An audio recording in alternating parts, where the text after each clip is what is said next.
So you can catch it, match it, stash it in the cabinet. Listen to the chorus while let Ivan scratch it. This is real hip hop, we aiming for a classic. And if we can't approach it, screw it, we'll attack it. Catch it, match it, stash it in the cabinet. Listen to the chorus while let Ivan. This is real hip hop, we aiming for a classic. And if we can't approach it, screw it, we'll attack it.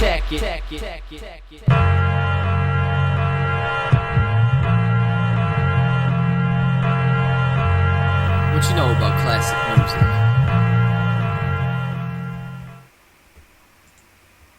Hey, what's up, everybody? Welcome to the Retro Wrestling Review Series. And this is going to be our last of the SummerSlam series because I know it's not SummerSlam season anymore, but this is the only time we had to do this, so give us a break. Yeah, and besides that, it's usually in August anyway, so we did it. We made it. Yeah. And thanks for calling out the elephant in the room. There's an elephant. I'm glad this is the... Hey, I reset that remark. I'm glad this is the last one, though. We'll get to the pick in a second, but let's introduce everybody. First, the person that picked this show, he's a simple man. He's the person that passed AEW Spark on a silver platter to me. Noah Foster, how are you?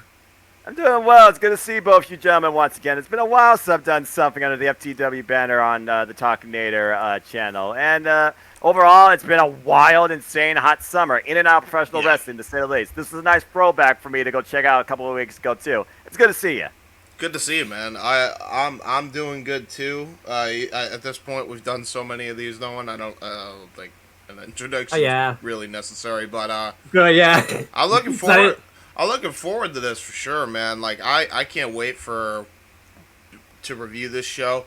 I actually watched two of these matches twice. Those were with my dad because we were on like a Mick Foley kick, and then we decided to watch matches that Mick Foley booked for the SummerSlam and kayfabe. So we had a good time with that, and enjoyed ourselves that day. Let's get to today's pick. I'm glad we're finishing off with this one. I know we were doing this. We were going to do this chronologically, but I'm glad this is the last one because I'm glad 2012 wasn't the last one. I would have been pissed if that was the last one. We would have done another one. But yeah, today we're doing Noah's pick. It's SummerSlam 2000. Now, Noah, you can answer the question now. You can answer the question when we get to it. What made you pick SummerSlam 2000? Because it's one of those shows that offered a little bit of everything for me as a fan. I had technical classics to look forward to. It was more about proving it was the best. And then you had really a story that was carried throughout the night, where at the end of the day, you wondered if the fat lady was going to sing or was Stephanie going to scream. Because in even the opening video, it almost looked like we were on the verge of a Shakespearean tragedy. Just the whole story going into the show and the fact that literally the show guided this main event throughout the entire night and gave a little bit of everybody to say the least. I thought this was really one of the more fun, engaging, and entertaining SummerSlams for me to think about in past memory. You mentioned that too. One of the things that I noticed, and by the way, I have my own notes that I was going to say like ages ago, but one of the things I noticed on the SummerSlam, there is not one character that isn't over to some degree on this show. Yeah, definitely. That is that man. When you can have wrestling be like that. I don't even think wins here. I don't even think 2002. Even though 2002 is a great show, I don't even think 2002 had like characters that were like you can make an argument that the Un-Americans may have not been as over as they should have been, but that's mainly just I think because they were about to drop it anyway because the reasons.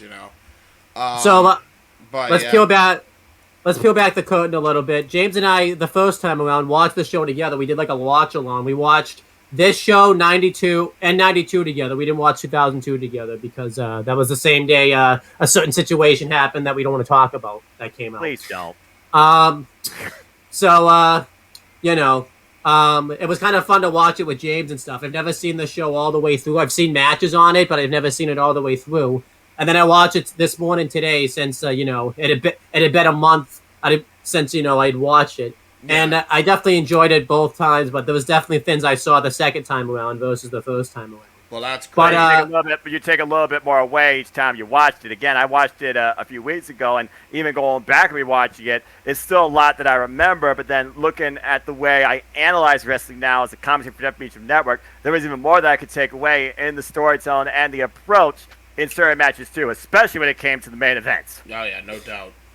So yeah, usually I like to do some trivia. I usually do it to the person who picked the show because they're the one that picked it.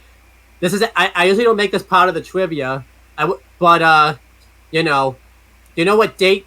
It was 2000, but do you know what the actual date of the show was? Because it actually kind of ties in a little bit. Well, like you said, while we're in basically SummerSlam season under normal means, to my knowledge, most SummerSlams have occurred within the last 7 days of August. And while I don't have the August 2000 calendar in front of me, you can figure out how many times it kind of has repeated. I look at SummerSlam and I think about, lateness. I want to say that was within the last, 4 days. I'm going to say, because August has 31 days, that much I do know. The 27th. Oh my gosh, you nailed it. I don't think I've ever seen that.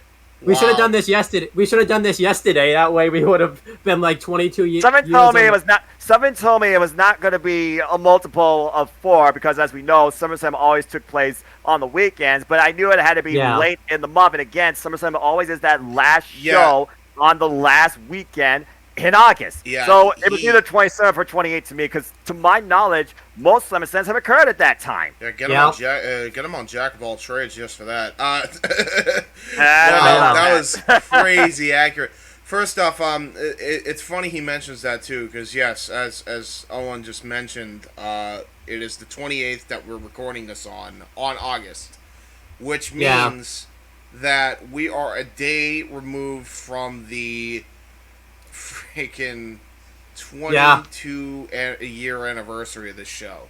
I know, crazy to me. And one of the best top to bottom SummerSlams. It's easily top 3 of all time. Yeah, hard to argue. It really is. Do you remember? Now, Noah, do you remember where this show took place? If there's one thing, I'm horrible at locations, but something about this, the audience, it feels different. When you think about SummerSlam nowadays, you pretty much synonymize it with maybe a handful of cities, including Canada. And I do remember a certain man was involved in this show too, but it wasn't his home turf. I believe it was somewhere here in America, and I feel like I was somewhere here. I think it was somewhere here. I can help you with a hint. It was one of the tag teams. Yeah, one of the tag teams. In the TLC match. So that it was their hometown. One of the tag teams in the freaking match. Okay, wait. So the Hardys, they were Carolina. The Dudleys are, of course, the Land of Extreme. No. And then, of course, you had the TLC with Edge and Christian. That's Wait, was it Canada? No. No, North Carolina. No, North Carolina. Dang it. I knew it was east somewhere. Of course, the home of the Hardys. Yeah, there you go. Oh, well. There you go. And then do you remember what the attendance was? Do you know what the attendance was for this show, Noah? Well, it's one of those things where you hear a number, of course, on the commentary side, and back then where there was less distractions and more of an emphasis, focused, passionate base of wrestling before the turn. I would have to say it was up there at least in the upper 20,000s. I'm going to just say ballpark number 26,000. 18,000. It is 18,000 according to Wikipedia. Yeah. Yep. Oh, wait, that's right, because they weren't doing big event. They were doing standard stadium. Okay, that makes sense. Yeah. It was still more than a normal Raw or SmackDown at the time, so that makes sense. Again, you're so used now to hearing 20,000 plus and blah, blah, blah, blah, blah. Yeah. And then the last question, do you know what this is pre-network and pre-Peacock and everything. What was the buy weight for this SummerSlam? You mean the gate? No, pay-per-view buy. Yeah, pay-per-view buy. Oh, number pay-per-view. Oh, Lord. I would have no idea because that was a whole different. I That's would fair. think You know, pay-per-views like. he done good anyway. It's okay. Okay. Yeah. I mean, again, you're just asking me for a simple statistic. It's like Price is Right. Just go to close and see if I don't go over. I already went over the fan people thing. You think about buys for pay-per-views nowadays in this day and age of inflation, hitting close to over 100,000 plus sometimes just for a Ring of Honor. I imagine back then they had no problem hitting that because that was the normal means.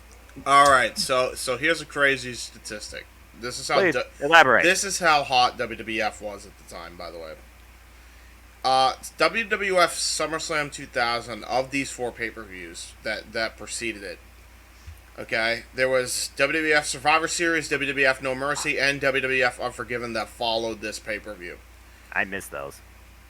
It is actually the second highest, only behind Unforgiven the following month, with 570,000 buys, shy of Unforgiven's 605,000 buys. That's how hot they were at this time. That a B-show pay-per-view actually freaking trumped this number. That you would never have. You wouldn't have heard that during the Vince era nowadays. No way. And again, being a young fan, you figure about the year 2000. I was literally 8 years old. I would have never even fathomed that many people engaged in the product. No. The last thing on my mind. It's crazy too, by the way, because the highest rated pay-per-view of 2000 was, believe it or not, other than WrestleMania, was Backlash of that year as well. So SummerSlam actually got trumped by 2 different B shows of this year. So crazy. This is actually relevant because I was going to talk about this. All those numbers James pointed out, let's also talk about, they were pulling out these numbers, and they didn't even have the face of the company at the time. Stone Cold Steve Austin was out with neck injury. Oh, with MIA. Yeah, still MIA by this point. And fair play, too, obviously, to The Rock and Hunter. I mean, man, they ran with that freaking ball into that freaking zone for the touchdown. I mean, they were, you could argue, yes, Triple H was a face, or I'm sorry, a heel at the time, but I'd argue the top faces of that entire era in this time period were The Rock and Triple H. There was there was that was 1A and 1B. There was nobody in between here. Pretty much, they got the biggest reaction, the biggest pop, and honestly, when you think about it, The Rock, he kind of played like addition to what really was the story of Stephanie McMahon. Who does your heart belong to? The Olympic gold medalist or the King of Kings, as of course he was later found to be? Yeah. I just think it shows that, this is why sometimes you don't just rely on one guy, because they had several stars at this time, and without the top guy, they were still pulling out record pay-per-view buys and everything. Crazy pay-per-view buys. Okay, every piece of this card sold this. Yeah. There was a couple big selling points. The TLC match, obviously, in the main event. No doubt. So when you have that, that's going to get you the buys you need. I'm just gonna say this too. Imagine in 2010 or 2010, John Cena having to be gone for 6 months. They wouldn't know what to do. Yeah, they would not. No, they wouldn't. They would have been like, "Oh, who do we fucking have the Nexus beat? Oh, I guess we can't have him on the pay-per-view." They probably would have pulled some bullshit like that. That's how far that was a far cry from where we were at that point. And folks, I did verify and fact checked their answers to those questions too, because I'm as surprised as you. They're right. Yep. So there you go. But let's start talking about the. Let's start talking about the show. Right. There was no Sunday Night Heat match or anything. There was a Sunday Night Heat, which they talked about throughout the night, which we'll talk about as it goes on. But there was no match or anything like that, which I was kind of happy about, because it's a pain in the ass to find those matches nowadays. So by the way, it is possible on the cock. You have to search just straight up Sunday Night Heat, and I'm not even sure if they have all the Sunday Night Heats up. They don't. I'm telling you right now, they probably don't. When you think about content filtering. Yeah. So it's going to be hard to find until they post every Sunday Night Heat. I think they're in process of doing it right now, but yeah. That's like the one show you're missing from the Attitude Era, pretty much. Yeah. We had Jerry the Kid Lawler and Jim Ross on commentary. Basically the voices of the Attitude Era. Jerry the Kid Lawler was playing the heel and Jim Ross was playing the face. I typically wouldn't say that, but it does actually tie into the show. Yeah. Yes, it does.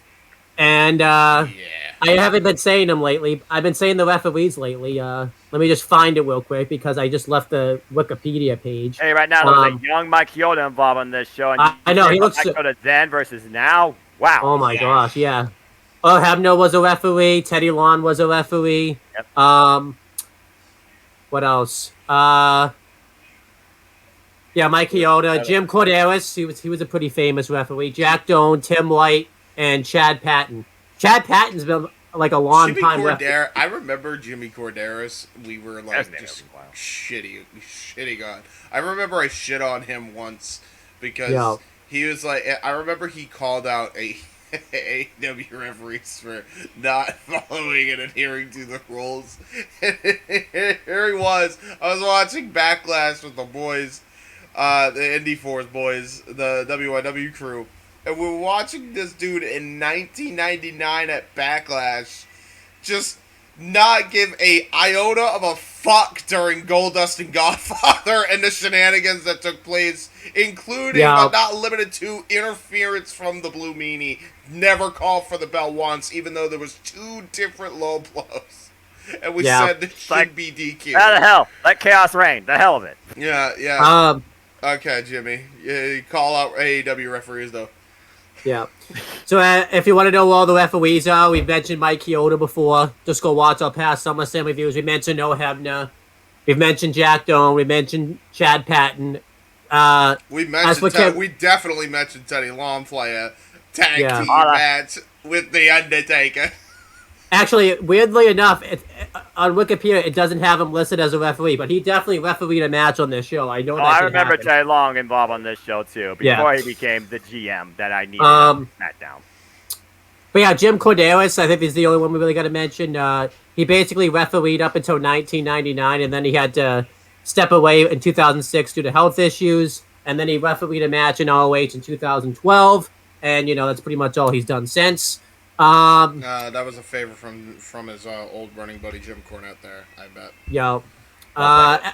As for the Spanish commentators, we had Carlos Cabrera and Hugo Savinovich. We've mentioned where they are nowadays before. And then as for the interviewers, it was Lilia Garcia and Michael Cole. We've mentioned where they are before. And the announcer. Oh yeah, he was an interviewer. Well, he was the one that literally was trying to get the juicy bits on the main event from everybody involved. You know why they don't mention Coach? You know why they don't mention Coach is because that was a Sunday Night Heat thing, so that's why he's not listed here. Right, but they still acknowledged those segments and played them throughout the show. And then as for the ring announcer, it was Howard Finkel. Hello, following Howard. contest. This good one. I will be a heel 2 years later. He was. So yeah, going over the show, we kicked off right with the match. Well, first it kicked off with the intro package. It just showed how they said what a crazy freaking promo package. Somebody watching a Shakespearean tragedy. The way they filmed this and the way they edited this, put the pieces together was crazy, dude. It just showed like this darkness of basically the big hype package was showing the fat lady sinning with the whole Rock, Stephanie McMahon, Triple H storyline that was going on. Oh, happy ending here. Hold on, because I swear there was something about Freddie Blassie in here that I wrote down. I said, this. No, it's a good thing you're on this one. I don't know, maybe you could explain this better for me. What a weird but also cool promo. Until a black guy was holding a TV like a slave for Freddie Blassie. That's profiling, and profiling is wrong. What the fuck was this? I think you called this out when we were watching. I think you called this out when we were watching it too. Oh, it's so bad. Why are you doing this, Dude? Freddie looks like unironically the most racist man in the entire show. Yeah. What the fuck was this? Why is this happening? Depression and oppression? I think you're right too, because Vince wasn't on the show, so He was not at all. No. yeah. It's freaking, dude. It's bad. It's Yeah. really bad. Like, there's no way you can like sugarcoat that or anything. That was exactly what you thought it was. It was Freddie Blassie making a dude who was of color hold a TV for him by force. Yeah. That's fucked up. Like, dude, what the fuck, dude? Talk about oppressive authority. Yeah. But then again, that also was no strange thing back in that era either. So again, there's some unique symbolism somehow, some way that can be conveyed with the story and events in the time that were going on in the WWF. Oh, jeez. God damn. Alright, So, yeah, if you wanna- but we're if you in wa- agreement that this looked really bad, Dad. It Oh, did, Why yeah. not? You kidding me? Yeah, okay. I have to be clear. Maybe you saw it differently than maybe the white guys did, but it didn't look great. Hey, Yeah. I'm mixed, Look dude. So great. trust me, I understand where you're coming from. I look at both sides of the coin. Yeah, well, okay. As long as we're on the same page. Trust So me, if you we want are. to know where Freddie Blassie is, he would continuously make appearances in opening video packages from time to time, and appearances just in WWE/F in general. But then eventually on June 2nd, 2003, he ended up dying of a heart and kidney failure at the age of 85. Easy for me to say. Yeah, no kidding. I could say something really fucked up here, but Don't do it. Don't do it. Yeah. Don't. Oh, Don't. who gives a shit? Don't do it, brother. I'm gonna Don't. do it. I'm gonna do it. I'm gonna do it. Oh, In Oh, reality, no. he didn't die from anything. The slave got his back. Oh my He got god. his back. He broke free and smashed the TV over his head in front of him.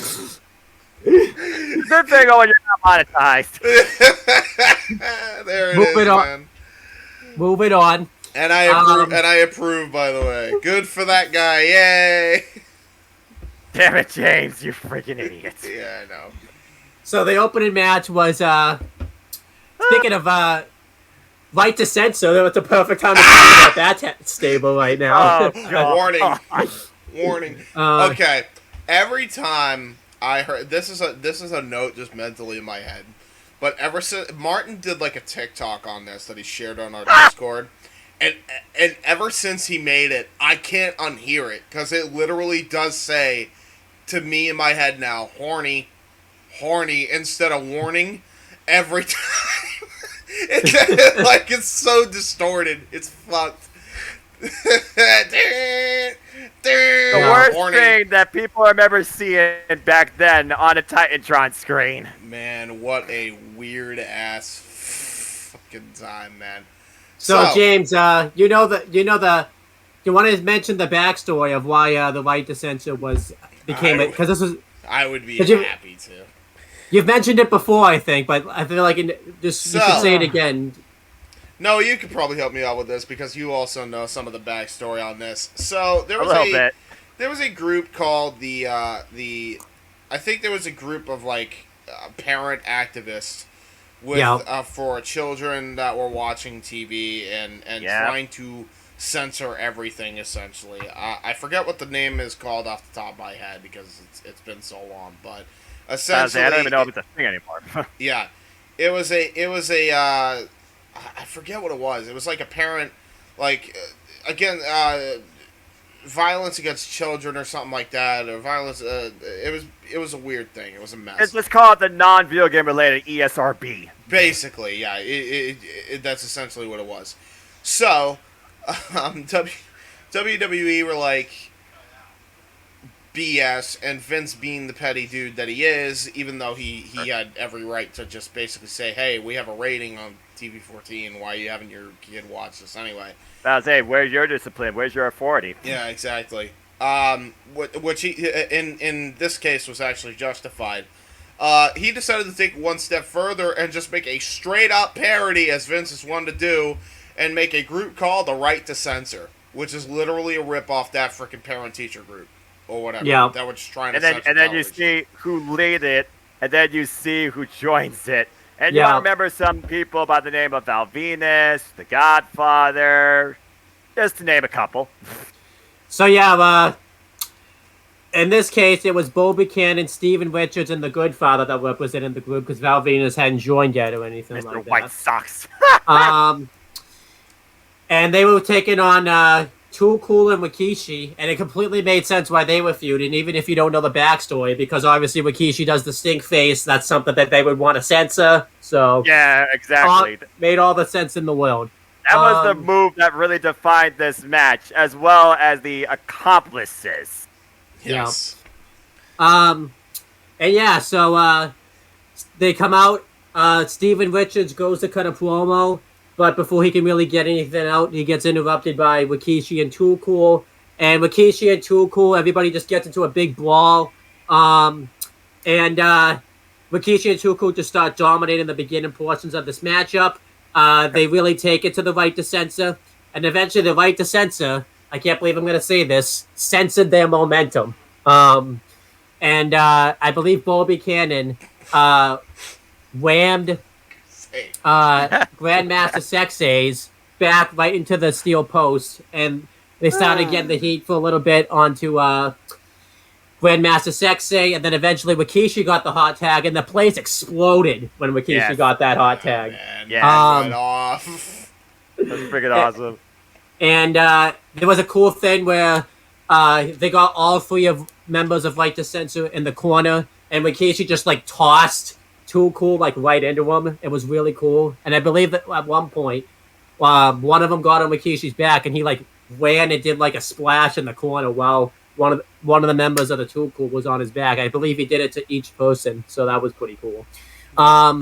Pretty awesome. One man wrecking crew. Yeah. And then Scotty 2 Hotty went to do the worm, but eventually amongst all the chaos, the referee was distracted. The Goodfather ended up hitting a DDT and defeated Scotty 2 Hotty, and the Right to Censor ended up going over.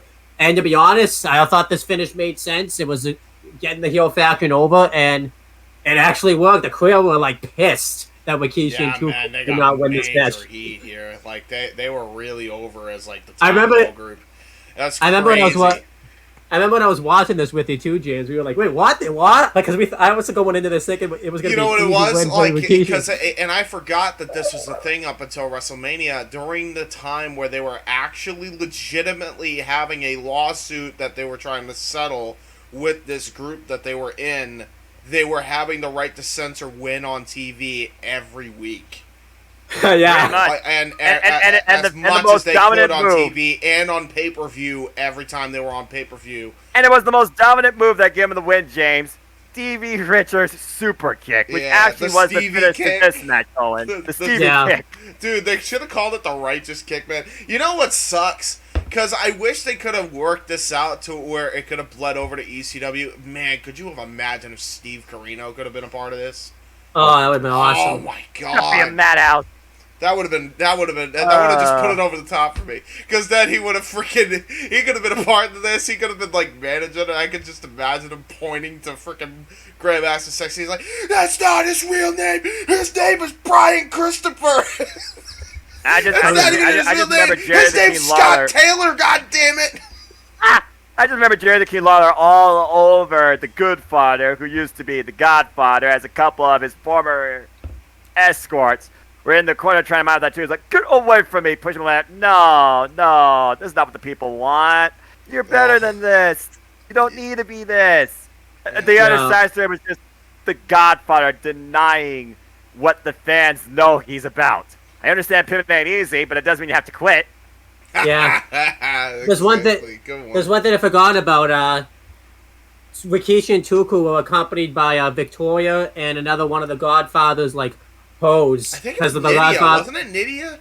No, it wasn't. No, because yeah, but I do remember Victoria because Victoria has always been one of my all-time favorites. Yeah. Yeah. Yeah. She looked. My God. By the way. All right. I know we're talking about 2000, but let's remember what time it is now, and let's not become Right to Censor. Yeah. But yeah, so I thought this was a good opening match here. It was solid. I give it 3 stars. It was a good way to kick off the show, and I thought the light team ultimately won in the end. Yeah. Noah, what are your thoughts? What are your thoughts? Based like you said on the storytelling, when it comes to absolutely nobody can stand Right to Censor, and considering what time that we were in, which was the turning point of this company, dealing with something outside of it that was legitimate. And again, you figure the Copus character perception of these former people that we know very well, that what have you become? What the heck is this? It was bizarre word for the people that grew up for the Attitude Era. Like, this doesn't seem right. But hey, at least Victoria was there. I agree. Nice mutual opener. You gave the crowd something to get hot about in both a good way and a bad way. And in the storytelling, the right team won. I'm right down the line with you. 3 stars. Yeah, I'm yeah, 3 stars. As for well, James, do you have any notes on this match? I do have notes on this match. So so these are what I wrote down for Too Cool versus Right to Censor. For those that are wondering, I'm literally looking at Peacock and fast scrolling in case someone does screw up a finish. So I gotta be good. Excuse well, you me, already wow. got one.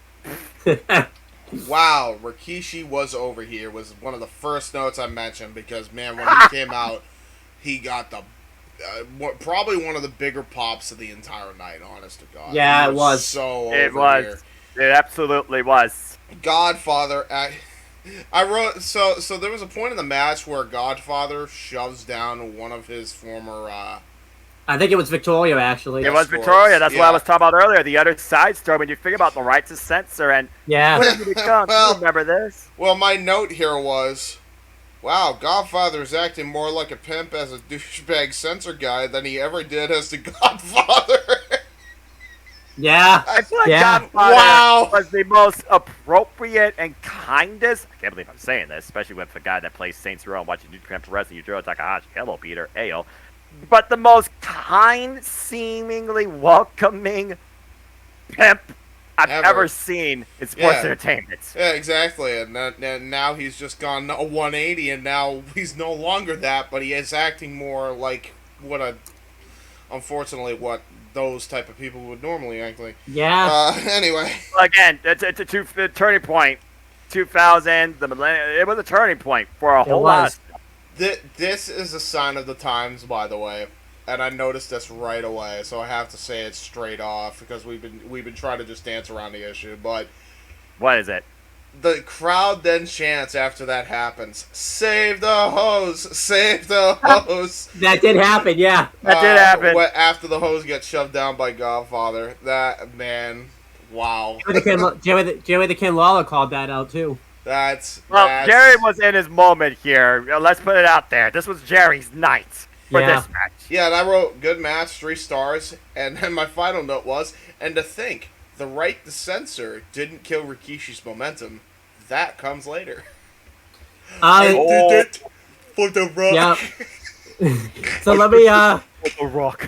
let's talk about where everybody is. So I'll start with the Right to Censor since they won. They get to get talked about first. They would last a little while longer as a faction. They would eventually be joined by Ivory and then Val Venus. But then eventually this faction kind of started disbanding after WrestleMania 17. You would occasionally see Bo Buchanan and I believe Steven Richards team up occasionally on TV afterwards, but then not much happened after that. After they kind of went their separate ways, the Good Father went back to being the Godfather, making appearances here and there. Still does that nowadays. I think he was semi-retired by like 01 into 02, which is crazy to think about. He was semi-retired. But he still made cameos. Remember Teddy Long's wedding to Crystal. That was awesome. And then as for Bo Buchanan, he would go on to be B Squared with John Cena, and then the forgotten running buddy of Cena. And then eventually he got released. This Is Your Life segment is atrocious. I know. Don't remind me of that one. And then he got released, and then he went and did indies and mainly in all Japan and just Japan in general.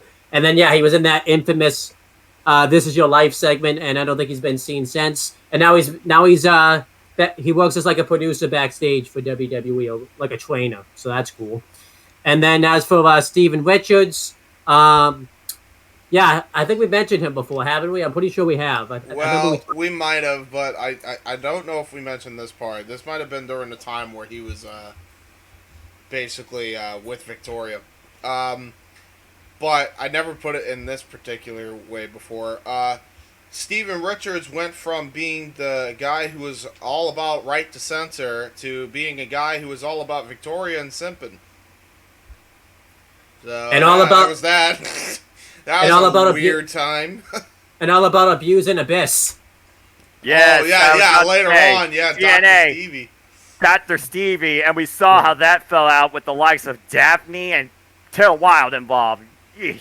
Yeah, and then Abyssomania followed. Oh god. Yeah. Ugh. And then as Why for didn't you Vacation, just let Abyss be Abyss, man? Why? Let's not go there. That's not about that. Let's not go there. We're not going back down that road. as for Vacation, Too Cool. I think this was like one of the last matches together as a team because obviously after that, Rikishi ran over Stone Cold Steve Austin for the walk apparently. So, so they did that. That servant to this day. James, you want it? So I can't. bad. His momentum died when they had him say that. Oh, you had the guy. It was obvious after his BS with McMahon too. Like, it's funny because I watched like a freaking Armageddon match and it was like Vince McMahon versus Triple H, which by the way is probably one of the fakest brawls you will ever see street fight ever. But like the build was great up to it, right? So I was curious enough to watch it. Triple H is trying to run down Vince in this fucking match with a car. Yeah. Like, you have the guy there, and you decide it's Rikishi? Why? Now, James, do you want to just do the impression one more time? I did it for The Rock. I did it for the people. I did it. Shut your mouth, the down wearing fatty. And then after the heel one failed, they tried to turn him face, but then he was never as over again because they were so dumb to turn him heel. I couldn't believe it. How about you Blade had the 360? gold mine. Yeah, and then he would have a few tag title reigns, and then he kind of retired afterwards. And then he had a random run with Haku. It was a thing. Yeah. They tried to recreate the face of fear, and that didn't work. Yeah. No. And then he basically just makes part-time appearances dancing. So there you go. And he's putting over his dancing fool, and he does it for The Rock. And he also for makes sons at the Hall of Fame. Yeah. Oh, please, can he Why dance was that? for The Rock when he gets inducted, please? I'm doing it for The Rock. I have a feeling that's going to be called back when The Rock goes to the Hall of Fame. It's just a matter of time. I don't know why, by the way. I know he was inducted to the Hall. I don't know why in his Hall of Fame he didn't allude to that speech at all. That would have been awesome. God. That would be hysterical, man. Like, it's Time constraints. Did You can only cover so much. Did it kill his momentum? Yeah. Did they want to try to forget it? Yes, but why? Because he was it's still like a time period that people reminisce and enjoy fondly now. Yeah. Like, it's you can't really forget it. It's hilarious. It's canon. Just embrace it. It's great. When I did the fantasy booking series, I put that bit in just because it was so funny. So. Oh my god! And again, we're just talking about the opening match from one participant standpoint, folks. Buckle up. By the way, there was another note I made before the actual match here. This is a note I took down because it was crazy. They got a $1.1 million day for this event. Oh yeah. For a SummerSlam, and WWF New York was a thing and was popping off for pay-per-views. Probably helped out during the game. Someone was getting it on with Nadia, courtesy of Jamie Noble. I remember that. No. That's 2002. Let's but as for hold off on that one. As for Too Cool, they would continue to be a tag team for a while, and then eventually Scotty 2 Hotty had to take some time off due to cancer. So then eventually he came back. He was part of the cruiserweight division, but not a big part of the cruiserweight division. And then he was just wrestling on Heat. And then he got released. He got released, and he became a guy battling Heats as a firefighter. Yeah, and then they brought them back a couple of times, specifically on NXT Arrival when they challenged for the NXT Tag Team titles. Yeah, against the Ascension. Oh yeah, Yeah. let's not relieve what they did to the Ascension, please. And then as for Grandmaster Sexay, basically the same thing, except unfortunately he had an incident in 2018 where he ended up committing suicide. That's so sad. Yeah. Crazy. Like everybody was so upset after that, man. That Yeah. was, that was one that hurt.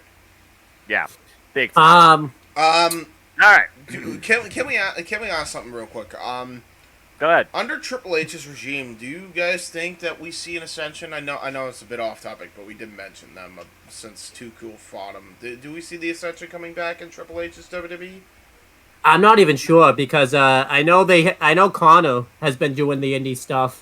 I know he was on Impact and stuff. Is Victor even wrestling right now? I have not heard anything about Victor at all wrestling. The last time I saw Connor, he was tapping out in a matter of seconds to Josh Alexander. Yeah, That's same. fair. I mentioned that because there is a possibility of that. I feel like that could happen, along with the Authors of Pain. I could see coming back with Paul. I Ellering, definitely, please. yeah, God.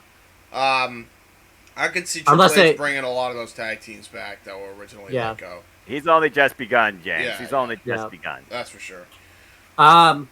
So usually I don't talk about the next story until they actually get to the match, but I feel like I kind of have to do it here because it ties into the. Before we do that, Noah, do you actually have like notes for this as well? Your own?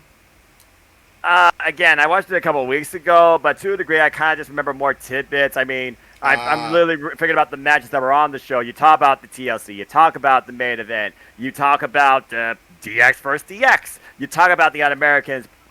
You talk about the technical bout that we got. And throughout the night, again, you talk about the segments that led up to the main event, where at the end of the day, it didn't feel like it was about the title. It was about Stephanie McMahon. Yeah. So let's talk about that. So they would do it throughout the next few weeks on TV. They were building up a storyline where it was a love triangle between Triple H, Kurt Angle, and Stephanie McMahon, where basically Kurt Angle was hitting on Stephanie McMahon to get under Triple H's skin, and it was a big love triangle. It looked like the Triple H and Kurt Angle were going to work together at one point, but it was not to be. And Vince McMahon gave a warning to Triple H and Kurt Angle that, his daughter called him crying on the phone, and if that ever happens again, he's going to make them wish they never worked in the WWF. Yeah, by the way, they were building more of this on Sunday Night Heat as well, and the first thing I wrote was... Like I said, the segments were actually on Heat. Yeah. Literally, with Jonathan Coachman. Back when Heat actually mattered back then, is what I Well, wrote. yeah, but that's a whole different conversation. And you talk about the love triangle. Things really took a hot turn when Stephanie McMahon was basically embraced by Kurt Angle, and what a kiss that she might have liked to a degree. And then, we don't know. So it shows Kurt Angle arriving, and Jonathan Coachman tries to interview him, but he doesn't really answer any of the questions he asks. He just walks away. And then Stephanie McMahon arrives like minutes later. Well, at least that's what we saw. Who knows when it was when it actually aired on. Yeah, about to say. By the way, I wrote, and I'm not sure why I wrote this, but I said Angle is horny as fuck, apparently. Yeah. That's kind of... That's not wrong. So Jonathan Coachman... We did with Booker T's wife. Yeah. Oh, so Jonathan Coachman... We're mentioning that needs to be a retro. That needs to be a retro someday. No, I That don't. was a I Judgment don't Day wanna moment, to relive- say the least. I don't want to But relive that. But anyhow, Not so right. Jonathan Coachman tried to interview Stephanie McMahon whenever it aired on Sunday Night Heat, but we were seeing it, as a replay. And he asked what that kiss meant. Did she like the kiss or did she not like the kiss? And Stephanie McMahon didn't really answer the question.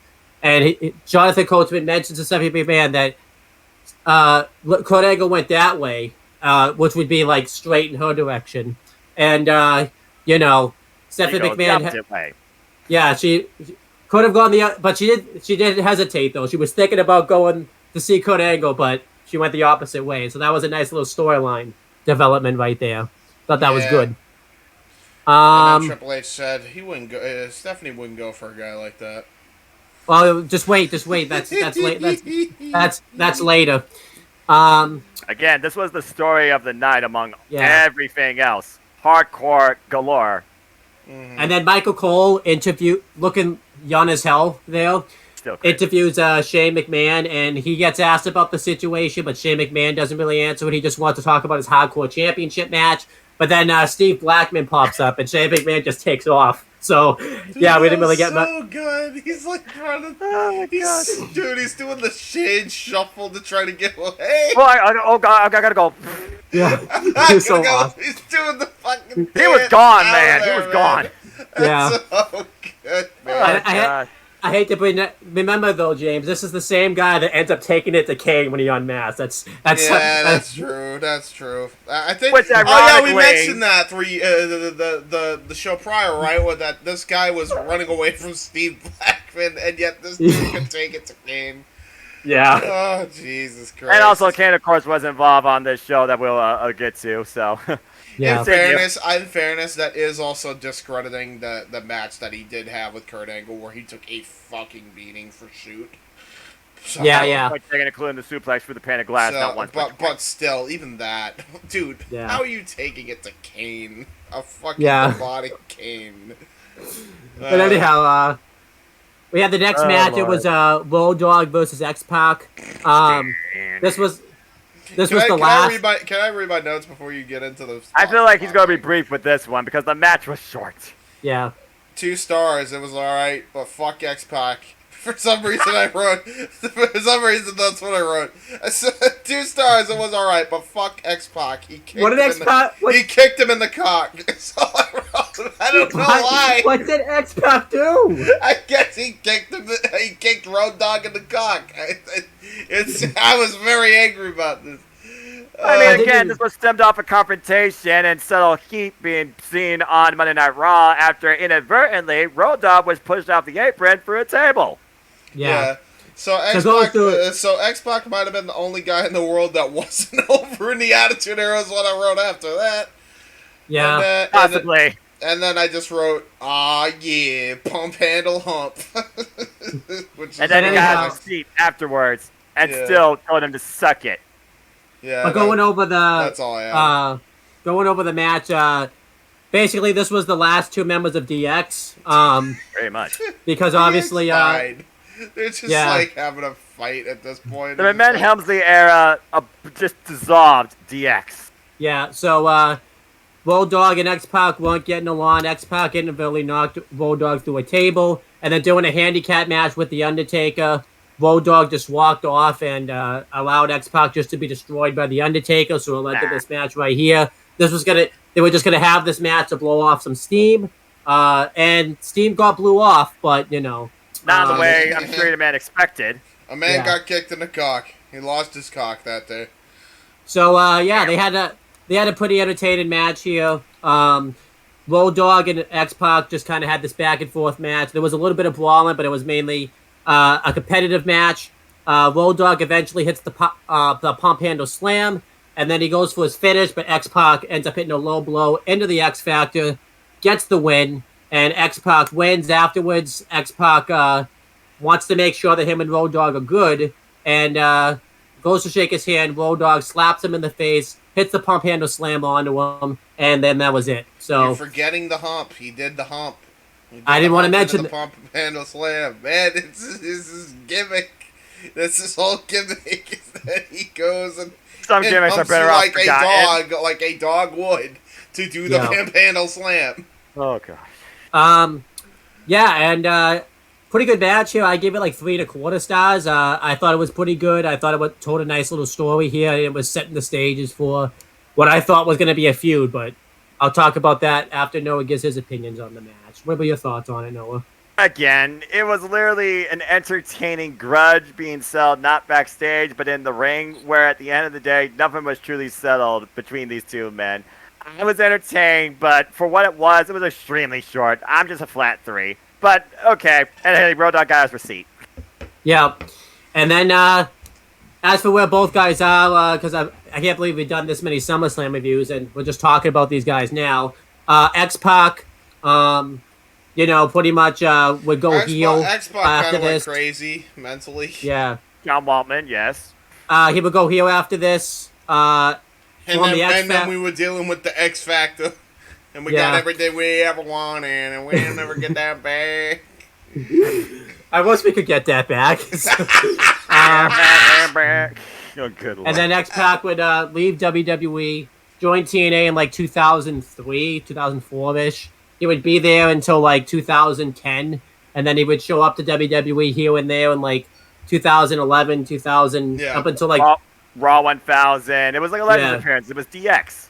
Yeah. And then backstage, though, he's after the Hell in a Cell match between Seth Rollins and The Fiend, he went off on WWE show and did not like that match and just completely buried the company. And then left, and is now working for spot shows at GCW. Yeah, pretty much. That in his mind. He might come back now that Triple H is in charge, in fairness now. So definitely not out. As for Road Dogg, he would just kind of flounder in the mid-card for a while. Then eventually when K Quick joined the roster, he tag teamed with K Quick, and it really... we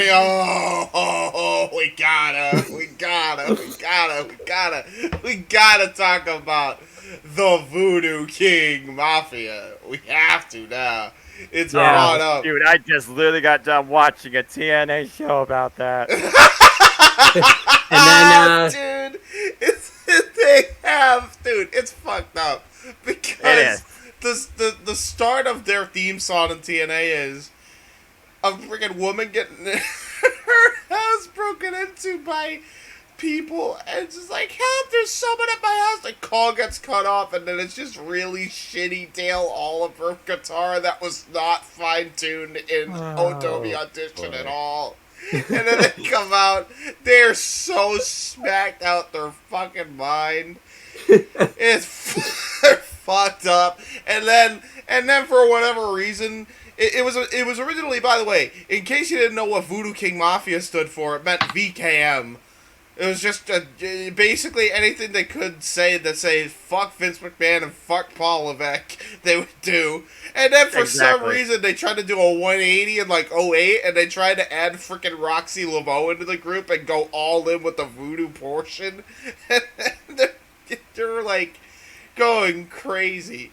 They're just going crazy. TNA at that time was just literally trying to insult the WWE versus being their alternative to wrestling.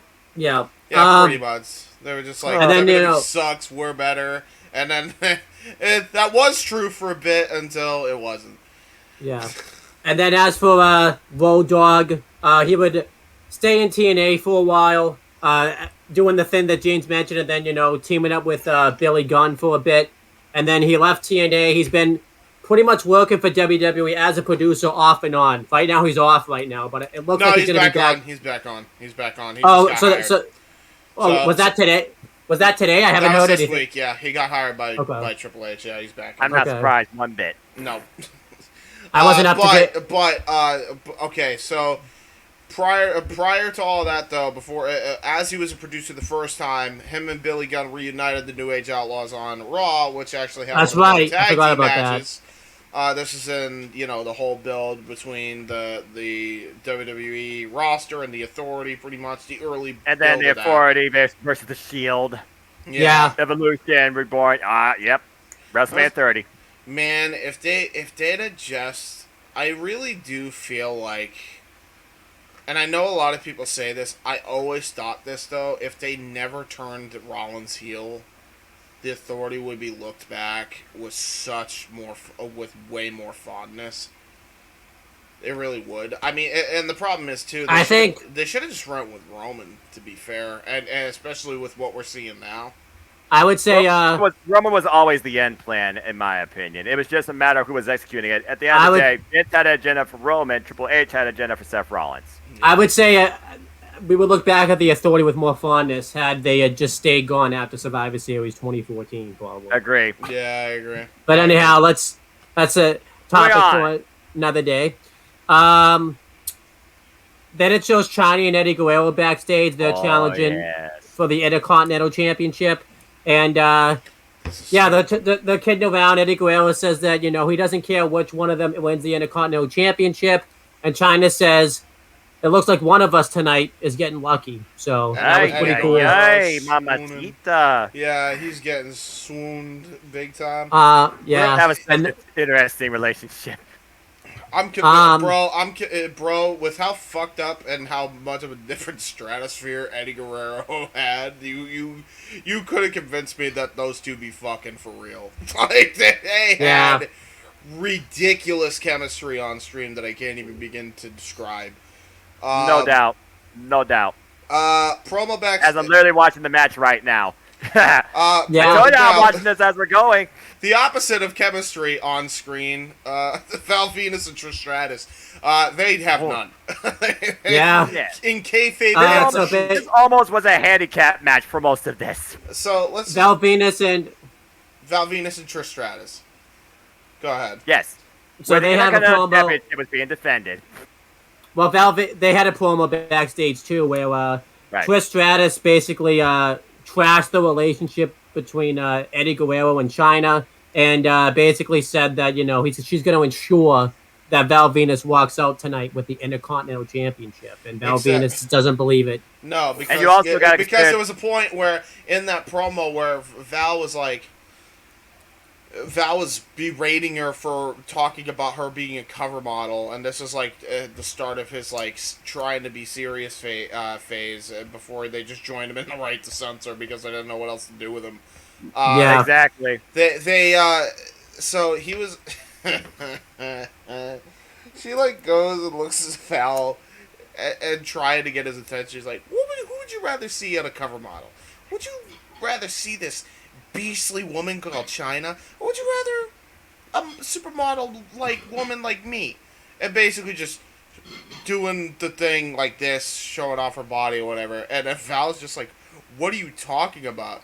I almost was expecting, like, I don't know why, but I was expecting Val to just like be like you and then go like full porn star gimmick like he was doing back then. And it's like, oh, those days were dead. This is This is when they tried to take him as a serious character, right? Okay. Yeah. Right. And at the end, and honestly, the only thing he cared about was defending and preserving his Intercontinental Championship, where, of course, in this stipulation, if either Eddie or China gets the win, you got a new champion. So, let's talk. By the way, I do have to point out, God, do I hate the IC title being decided at a tag match. What the fuck?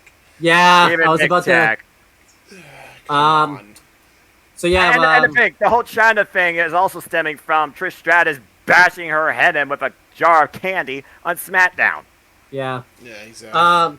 So yeah, we had the mixed tag match. It was Val Venus defending his IC title, teaming with Trish Stratus versus Eddie Guerrero and China. Whoever got the pin would become the new champion. Well, at least on Eddie Guerrero and China's team, anyway. Trish Stratus was just trying to preserve it. Yeah. I don't like the fact. The first thing I wrote, by the way, Eddie Guerrero and Val Venus are great wrestlers. Agree, because that was most of this match. Yeah, pretty much. They carried the whole thing. Yeah, I really don't like the fact that they defended the IC title in a tag match. It was really stupid. I don't know why they didn't just do like a one-on-one match and have China be in Eddie's corner and Trish be in Val Venus' corner. That would have made more sense. I agree. Completely agree. And I say the same thing when they other than WrestleMania coronavirus era, when they do the tag titles defending it on a one-on-one capacity, when there's not special circumstances around that. But anyhow, basically the storyline was Val Venus won the belt from Rikishi, I believe in that cage match that they had on like Raw or something like that. And eventually, basically everything Noah said, where they had a match and Trish Stratus hit China on the back with a glass vase or whatever. So eventually it led to this match. And pretty much Eddie Guerrero and China dominate the beginning portions of the matchup. Val Venus is the only one that's legal throughout the beginning portions of it because he doesn't want to tag in Trish Stratus because she's not the legendary Trish Stratus that we know today. She's green Trish Stratus back then. Eventually, behind the referee's back, Trish Stratus pulls at China's hair, which allows Val Venus to take advantage and dominate the matchup for a little bit. Wasn't long, but it was a bit. Power versus power. China nearly overcoming it.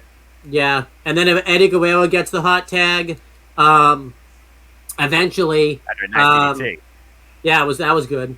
Eventually, Trish Stratus has to get tagged in at this point because Val Venus has just been getting worked over throughout much of the match, and it's down to Trish Stratus versus China, which is what everyone kind of wanted to see, and Hands on her. yeah, that was cool. Val Venus and Trish Stratus went to do a double team move, but Eddie Guerrero pulled out Val Venus, and Trish Stratus went to do a clothesline, but because it was only her doing the clothesline, China no-sold it because she was too big for that, and she just obliterated Trish Stratus. China. And I'm probably gonna get the finish wrong here, but I believe she got the finish with the power bomb. That's how she won. Overhead press slam as JR's like, China's got the dream that every man wants. She has Trish to herself. Yeah. And then China, because China got the pin, she became the new Intercontinental Champion. Again. Yeah. Yeah. And there's a bit of history, but this is the first time, and I think the only time, that a woman pinned a woman to win a men's championship. That shouldn't be a thing, but it happened. Yes, it was. It was a thing. And yeah, I thought this was a good tag match, all things considered. Everybody played their roles well. I just personally didn't like the idea of the IC title being defended in a tag match. Yeah, I agree. Actually, I'll be honest, there's a match later in the show that I thought was the IC title match, and I think you guys know what that match was when we get to it. Yeah, we'll get there. We'll get there for sure. But yeah, I gave this match like 3 stars. I thought everybody played the roles well. I just wish the IC title wasn't defended. Yeah, I gave it in a 3 tag match. stars too. It was entertaining despite how dumb it was. China's now the IC champ is what I wrote. I also wrote, well, now I know why they call it the Blue Thunder Bomb, considering Val Venus did the move. Yeah. In case you didn't know what Blue Thunder means, that's another term for Viagra. Yeah.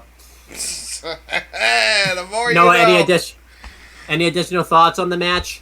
It's always was wonderful to see China in action in the ring. She was truly a wonder beyond anything else in wrestling. And again, you summed up perfectly basically what this match truly centered around. The absolute incredible, on screen at least, chemistry of China and Eddie Guerrero. Fun stuff. 3 stars. So as for where everybody was, we mentioned Eddie Guerrero before. We mentioned Trish Stratus before. As for I believe China, we actually mentioned Val Venus before too, didn't we? You literally did. we did. Oh yeah, we did. Yeah. Come on, the No, righteous you know development. why? You know why I know we didn't? Because if we did, I would have remembered we covered his TNA run, and I know we didn't. So we got it. You didn't cover that. So as for Val Venus, the right to censor stuff would happen, and then he would basically just stay in the WWE after that one ended, and just be kind of enhancement talent from that point Oh, on. you know why? We forgot to mention it in 2002 because of the Chief Morley run. Yeah, because I forgot he was Chief Morley. Yeah, I forgot that there too. you go. Chief Morley. So it's James. And I'm going to be something- honest. I don't know his TNA one. So what was his TNA one? Okay, so this is his TNA run. All right. So, Christopher Daniels. Everybody loves Christopher Daniels. Christopher Daniels was busting his ass for TNA. So how do they reward Christopher Daniels? Well, they reward him by having Val Venus come in on one of the first Hulk Hogan shows, come in and beat Christopher Daniels' ass seemingly for no reason.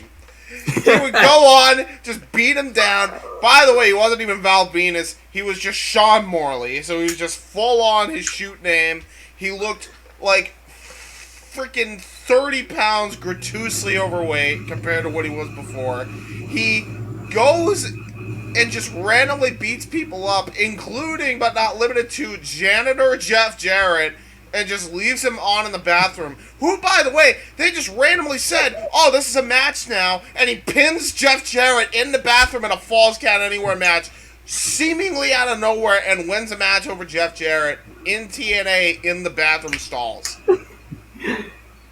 Everything else is a blur at that point. I don't know what else he did, and I think he got released like 2 weeks later. That was his run in TNA. And he has not been known since, and now he's on this, like, cannabis kick.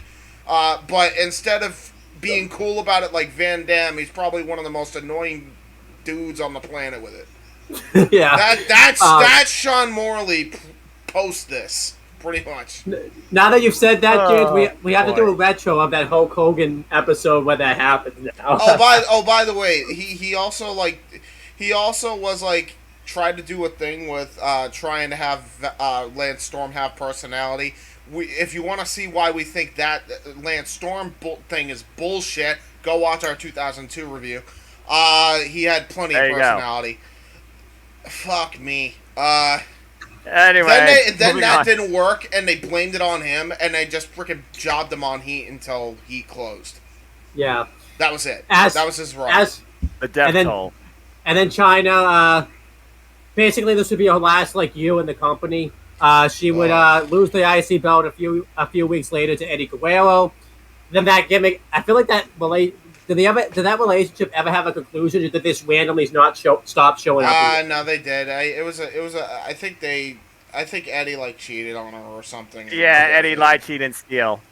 Then China would feud with Right to Censor. She had to go take time off for neck surgery. After she came going back. after Ivory. Yeah. Yeah. She would win the belt at WrestleMania 17. That would basically be her last women's title reign, and then she would be out of the company because of the whole Triple H, Stephanie McMahon drama, and stuff like that. And then China would just be, she would do pornography and all that type of stuff, and she had one last match in TNA, where she teamed with Kurt Angle to face Jeff Jarrett and Karen Jarrett, and then that was basically the last thing she did in a wrestling capacity. Yeah. And then she passed away in 2000. Was it 16?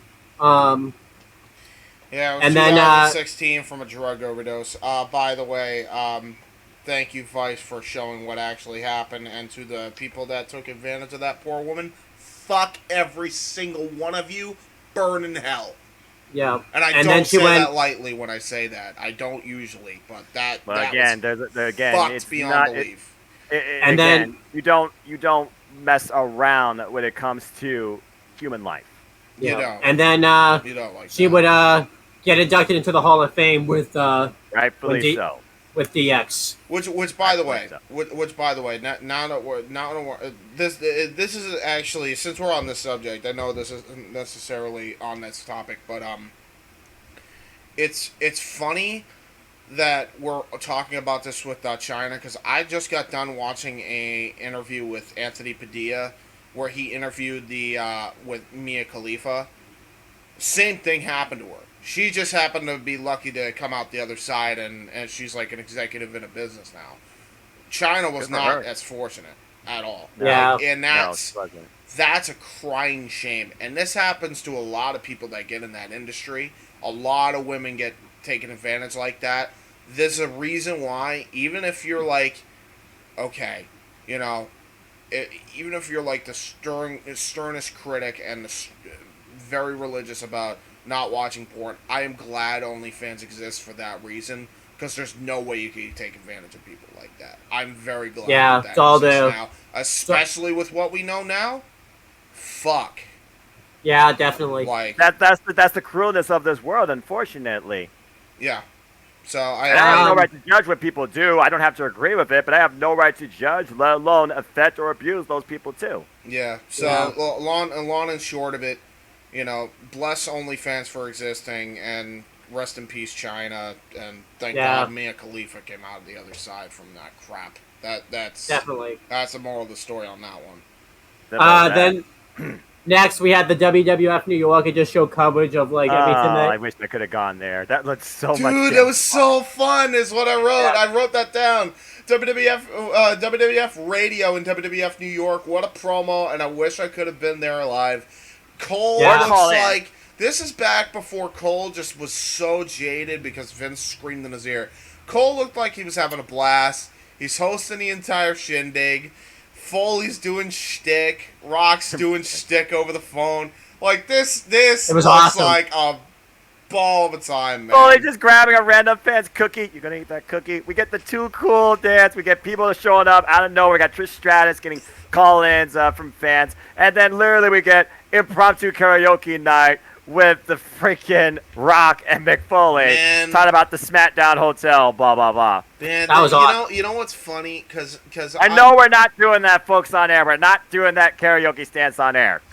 Yeah, I don't want to get You copyrighted. know, there was a point I think I mentioned in a fantasy that you got if you were gonna make, and I think although it may not have happened yet, where I said you should probably get rid of WWF New York and the XFL so that way you can fund to get talent from the WCW to do the invasion right. I might reconsider New York just after seeing this because, like, man, New York looked so fun. And believe it or not, it was justifiable to have it at the time. That was making them crazy money.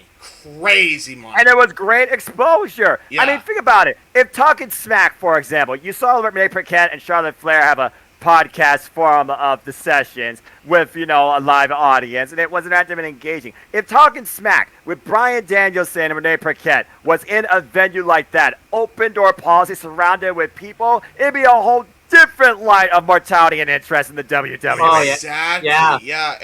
And I think when did they open WWF New York? When did they do that? When they went public? I think so. Yeah. I think it was very man, public. dude, they got like a ton of eyeballs. I like on this product during that time, like a ton. That's the thing. It's like the reason 1999. 1999. So yeah, There you go. and if it was in September, definitely was when they went November. Yeah, November. so it was right after they went freaking public. So, yeah, man, they were popping off here. Like it was awesome. actually Big time. a money Just generator. put it out there. Big time. It was a money generator, man. If they found a way to just maintain the course and not make the mistakes they made, this could still be going to this day. Because, man, this was like the best exposure they could have gotten at the time. I couldn't believe they lost something like this. I mean, James, in a society ruled by cyberspace, social media, and the internet, they are kind of doing that, just without the people actually there to engage in the festivities. They kind of do that with the bump. It's just they focus on the internet aspect more than the actual human aspect. It is not even remotely the same. Like, dude. Yeah. I know it's not remotely the same. I'm just saying that's what they're trying to shape in this generation. And that's fine, but, like, okay. Even if you can't do WWF New York or whatever, there have been events held by wrestling promoters, wrestling fans, YouTubers that do wrestling that have done, like, big gates. They have. Like, it people miss that time, man. Like, WWE ought to go for this avenue again. Just, even if it's just once every year and they select a restaurant for it, and for one night it's WWF New York or some shit like that. WWF New York at this restaurant or something like that.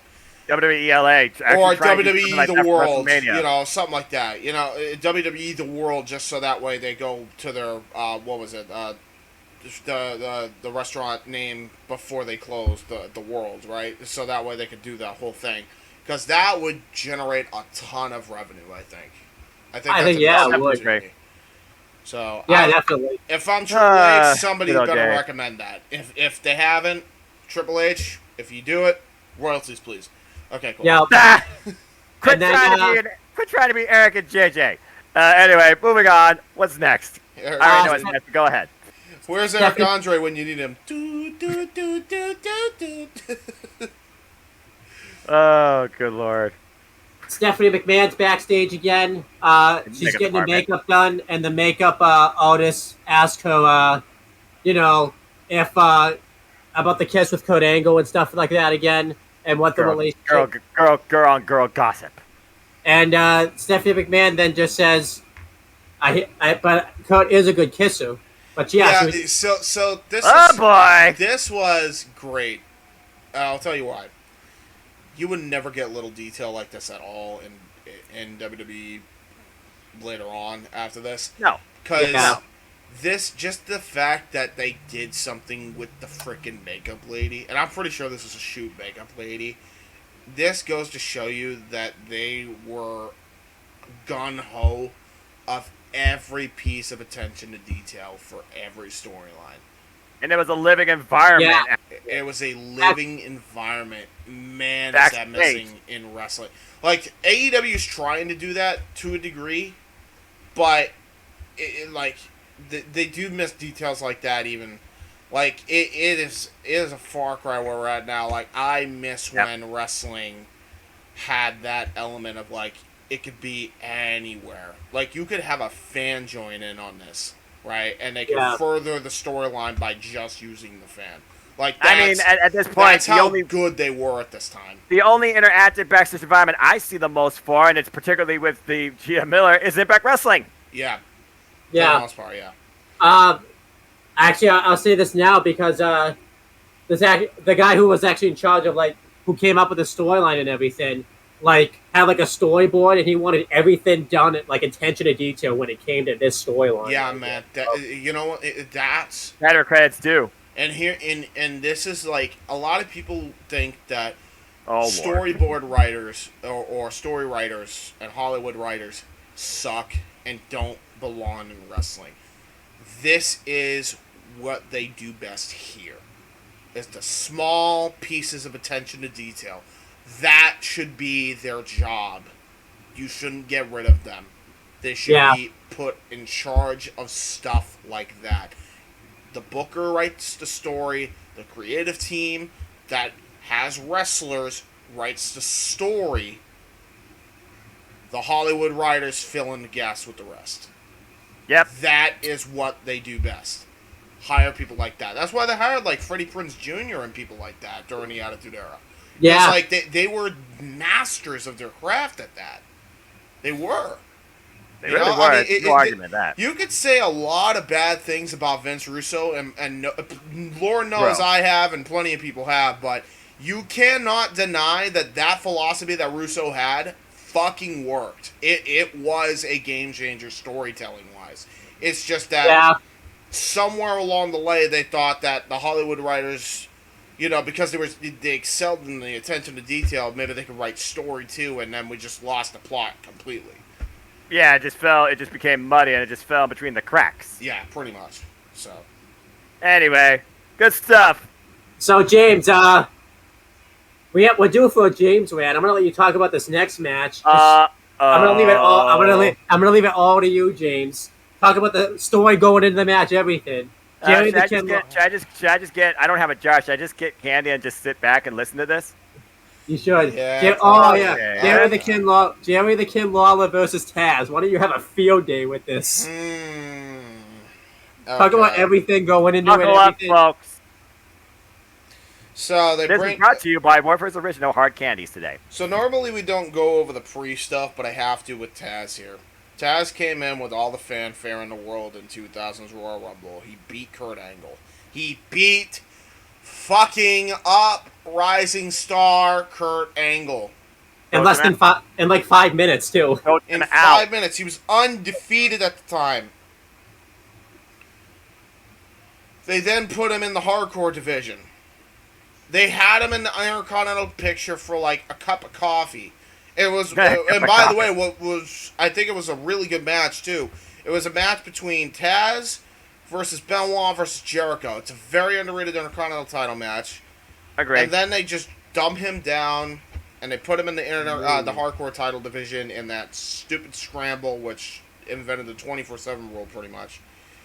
Who would have fought? Continue. Yeah, and so he was there. They were doing nothing with him for the longest time, and then because the ECW drama happened, where Mike Awesome left the ECW to go to WCW. And he was the ECW champion at the time. So WWF, hearing about this, got called by Paul Heyman to send in Taz so that way they could get the belt off him. That's where the infamous WWF contracted wrestler fought a WCW contracted wrestler in an ECW ring for the ECW title. We've all told that story ad nauseum. So Taz won the belt after Nitro admitted that, he was the ECW champion. All right. So Nitro, the week prior, said Mike Awesome was the ECW champion. Well, they didn't have him show up with the belt. They have Taz show up with the ECW title on SmackDown, and they have a champion versus champion match with Triple H in New York. Here's the kicker of this BS. Here we go. So, Taz comes out, says none of his catchphrases. None of them. They jabroni this guy. Absolutely jabroni him. This could have been a Jericho-making star-making performance like it was for Jericho. They did not even want to give Taz the time of day. It was bullshit from the word go. They fucked with this guy. I don't even care, if he had, attitude problems. Who gives a shit? I'm tired of that excuse. This guy should have been preserved and protected to some degree and made a star. Even if you couldn't put him in the World Championship picture. No reason you couldn't have made him an Intercontinental Champion. This guy could have been the best Intercontinental Champion you've had, and instead you jabroni this guy out, you have him go up against Triple H, have him say none of his catchphrases, Triple H destroys him on the mic because you script his shit so heavily because you wanted to bury him. You have Tommy Dreamer come out in the ECW in the Champion vs. Championship match, accidentally, like a doofus, hit Taz. Triple H hits him with one pedigree. That's it. Game over. And he hit. Oh, by the way, he hits a total of 3 fucking Tazplexes. Just jabroni this fucking guy. They then take him off TV after he drops the belt to fucking Dreamer on the ECW pay-per-view. He then comes back as a fucking heel and just starts randomly berating Jim Ross. Just randomly berates Jim Ross trying to rehabilitate this guy. That's their idea of rehabilitating him. Insulting a fucking commentator. Now, to the credit, the story going into this was actually really well done, and everybody played their part well, as Taz would do. He plays his part well. JR, even though he didn't even want any part of this, and has said so as much in shoot interviews, played his part well. Fucking Jerry Lawler played his fucking part well. And he hit him. Except here's the fucking problem. As great as everybody played their part well, Jerry Lawler also, by the time he got from Memphis to the WWF, was treated similar to the way Taz was. A fucking joke. So, you have a guy who was treated as a joke that then became a fucking commentator, feuding with a guy that came in with all the fanfare in the world, fought Kurt Angle, beat Kurt Angle, and then jobbed him out and nobody took him seriously. That was your fucking program coming into this SummerSlam. This, by far, was the dumbest fucking program. The only saving grace at that point was if Taz got the win against Lawler. Well, let's get to the match. I wrote in my notes, this is fucking dumb. Promo for this may have got heat for Taz here, but he should have fucking gone over here in order to sustain it because he could have been a hell of a heel. JR still being a pro and putting over Taz on commentary. God, they love Jerry here in the crowd. And my last note is, what a dumb ending, especially after seeing Lawler no-selling a metal shot to the head, which is completely bullshit.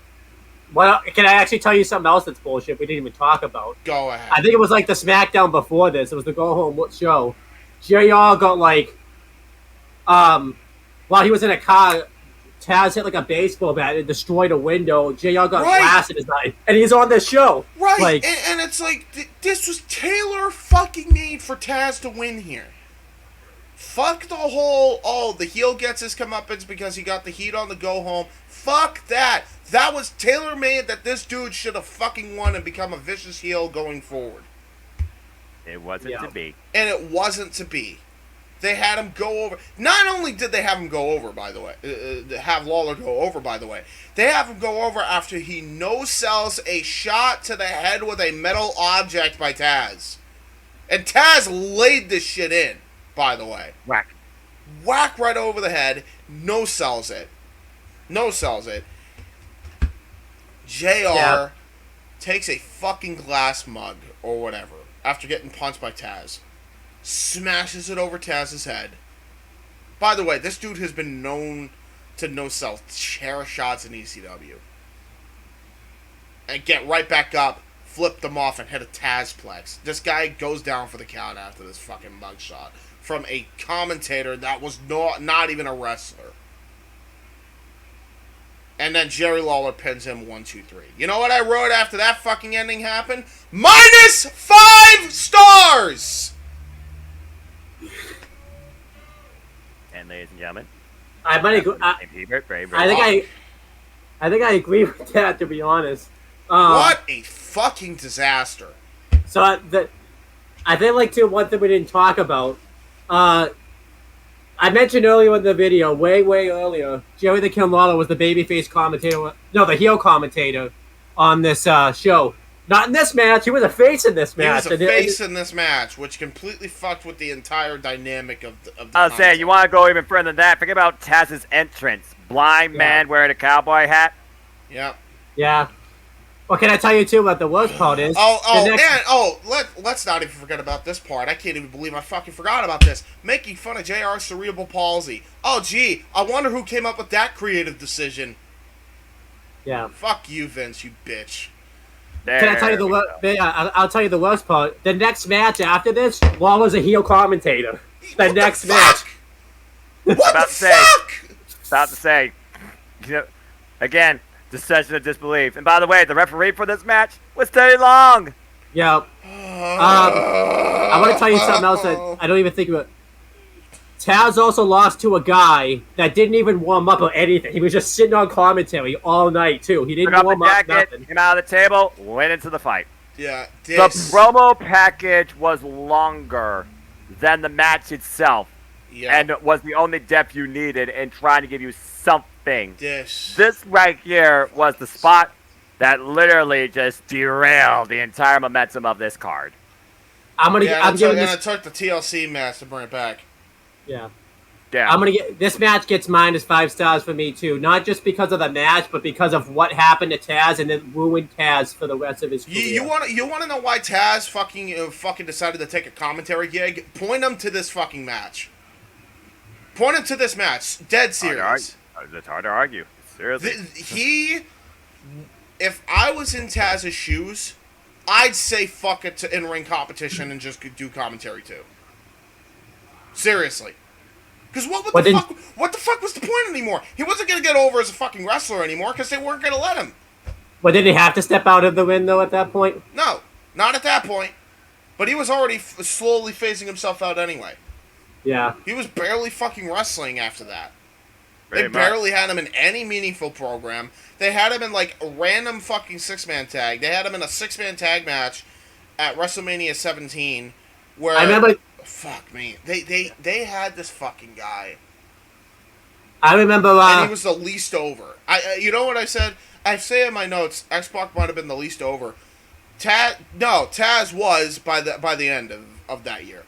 The only thing that worked in this match was JR's commentary. That's it. And JR has since gone on to say he loathed this fucking storyline. Absolutely hated it. It made there's a nobody... time in storytelling where there's something that somebody just doesn't want to tell. This is one of the low points, definitely, for JR in commentary. Yeah, this is a low point in his career he's gone on to mention. Like, that's a shoot. And no shit.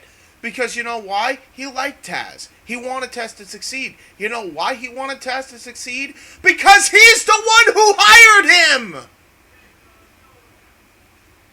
There you go. The fuck? The fuck? If you're gonna do this guy, just send him back to ECW. Seriously. God damn it. Like, dude, if nothing else, if you thought he was too small, why don't you have him build up the light heavyweight title division, too? You had that going on around this time. You had a decent division. Build it around him. Him and Dean Malenko could have had banger matches for that title. And the only thing that came out of this was JR having glass in his hand.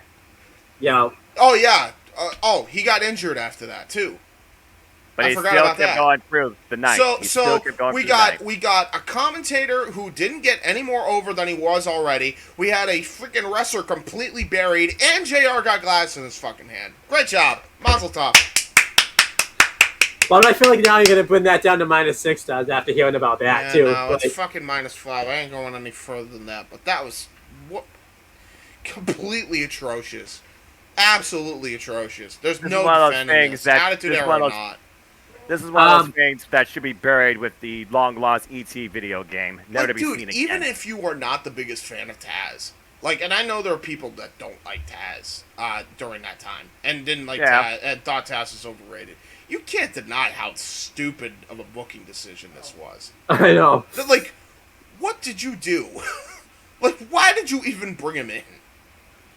What, just to stick it to JR? That's probably, you know what? That probably answers my own question, honestly. Yeah. I'm about to say, I think you just answered your own question. I think we're ready to move on. No, Another car wreck, but a fun car wreck to watch. Well, no, any additional thoughts you have on the match and your style, Aiden? Well, like I said, again, good old JR, he literally, as I look at him right here, he is one of my biggest inspirations and why I enjoy doing this type of stuff. And even I can tell that it's one of those moments where you're just going along with the motions.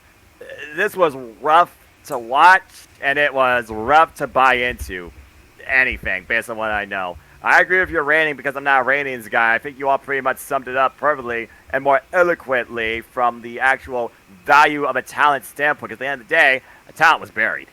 Yeah. Just in case people need to keep count at home, that is 3 unanimous -5-star ratings. That's -15 stars, and it deserves every negative star it gets. There's not enough negative stars in the goddamn world. There's not enough black holes to tell you how bad this match is.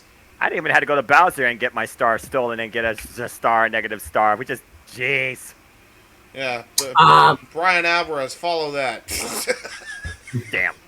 Next, Shane McMahon gets interviewed, and before he can say anything, Steve Blackman just chases him down, and that was awesome. You know what? This actually brought the show back for me. It really did, especially when we get to a key moment here. But anyway, Owen, break it down.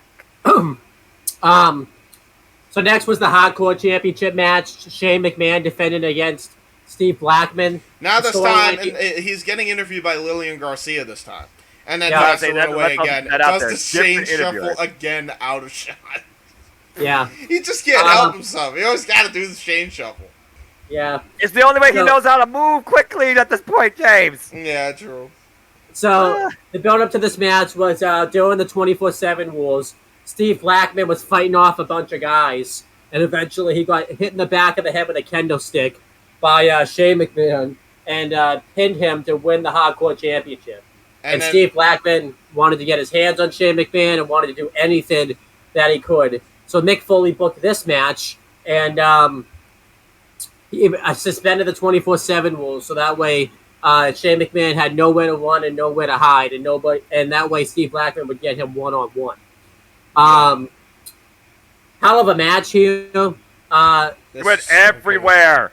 I know. Good Lord. Man, talk about a talent, by the way, they should have done more with Steve fucking Blackman. Motherfucking Blackman here. Steve Blackman, Shane McMahon basically tries to escape Steve Blackman. Steve Blackman tries to get Shane to go in the win. He throws him a kendo stick, and Shane just throws it to the ground and says, "Nah, I ain't dealing with this." And then eventually Steve Blackman turns around, and Shane McMahon goes to hit him with a kendo stick, but it was a ruse. Steve Blackman attacks Shane McMahon, levels him with this kendo stick, but eventually Shane just escapes. He runs off to the crowd, and Steve Blackman grabs a trash can. He runs over to the other side of the barricade and just starts chasing after Shane McMahon. It was awesome. It's so when he knew he was in the arena, the Blackman was not letting Shane out of his sight. He does the Jeff Hardy spot, but instead of doing a senton, a cannonball, the dude does a fucking bicycle kick. I couldn't believe the agility, man. Yeah. Dude, Sid Vicious tried this and failed. You know? Yeah. Like, he legit broke his leg trying to do something like this. Steve Blackman does it with ease, and there's no issues with his leg at all. I wonder if this is what gave John Laurinaitis the idea to do that too. I wouldn't be shocked. It was You me. gotta do the Steve Blackman thing. Go up the top and do the bicycle kick. Bro, if I do that, I'm not gonna be able to walk. Do it anyway. Fucking breaks his leg. Yeah. I guess we shouldn't have done that, kid. No shit, asshole. I was saying, is that a real question? But yeah, Steve Blackman attacks Shane in the crowd. He hits him off the head with a trash can.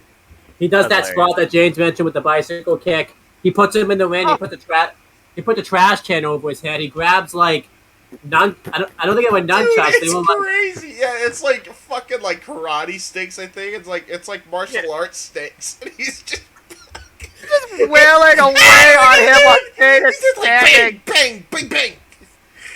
Oh, it's so fucking good. And a final kick to the can. Oh yeah, my man, lord! like he just bro, it was so good, man. And then to get some heat, A-Train and Test run out, and they start attacking Steve Blackman. They hit various weapon shots on him with trash can lids and street signs. Shane McMahon levels him with a kendo stick, and they just really attack Steve Blackman. Steve has some like hope spots, but then he gets cut off with a freaking the infamous Shane McMahon swinging sign shot. Yeah, that was awesome. Like, dude, I can't even describe it. So imagine, like, for those who have never seen a Shane McMahon match and never seen the spot, imagine Undertaker doing his diving clothesline. Now imagine that with a fucking weapon. Yeah, that was pretty much this match. That was pretty much that spot. That's accurate. That is accurate. And then, they take Steve Blackman over to the soundstage, and they're about to drop a speaker onto him, but luckily he moved out of the way of that. So then they take him over to the stage is, the stage staging, set. basically. The staging area. Just call it what it is. The staging area. And they go to hit Steve Blackman with a kendo stick, but he moves. He starts leveling Test and Albert with the kendo stick, and that was basically it. They were all done after that. They probably if I had to give one, brutalized these fuckers, man. Like he just took them out once he got that Big opening. time. And then Shane McMahon runs just to get away from Steve Blackman. He's so desperate at this point. He starts climbing the staging. Oh, here this we is go. such an iconic shot, by the way, where you get to see the entire SummerSlam shot. Shane McMahon is like scurrying away, and then Steve Blackman, like a cat, is going on the opposite side on the left to meet right up with him, and he's got a fucking whip a kendo stick in hand, James. Let's also put that in there. It's so crazy. And so they start climbing the stage. Eventually, there's nowhere for Shane McMahon to go, so Steve Blackman hits Shane McMahon like twice with a kendo stick, and he does like a trust fall pretty much, like off of the stage, and he lands obviously onto a crash pad. It was definitely a crash pad, but like, dude, okay, number one thing we got to point out, man, like, were they good at making crash pads look like they weren't fucking obvious back then? Agree. Dude, they need to do whatever the fuck WWF was doing at this time. You know what it is? That's probably the Hollywood writers and producers there. Probably them too. Yeah. You hear commentary hyping out how high this thing is. It's so ridiculously high, 50 or 75 feet. Yeah. They were trying to figure out how high this was because that fall was absolutely insane. Yeah, like crash Then pad or Blackman not, falls man. up with a freaking dime of his own. Crash pad or not, man, there was a reason why people say Shane McMahon had balls of steel. This is one of those. Like, nobody would have ever taken this bomb. Shane didn't give a shit. And then afterwards, like that's not enough, Steve Blackman does a senton. No, it's not a senton. You're underselling it. It's not a senton. This motherfucker, Macho Man style, elbow drops him from the top of the fucking staging all the way down, right onto Shane, by the way. There was no sugarcoating it. He lands right on top of Shane McMahon. He just did it from a senton position on the way down, as Owens alluding to. But that was an elbow, man. Yeah, that was straight up elbow. We're talking like that elbow drop 2 animation from SmackDown vs. Raw 2006. He just jumps and leaps. It's like Jesus. It's like Kairi Sane's elbow, actually. Yeah, that's like the best way I could. Yeah, it's Kairi Sane's elbow if you ever seen that, but like he doesn't get nearly like the arch that Kairi Sane does, where she lands full on.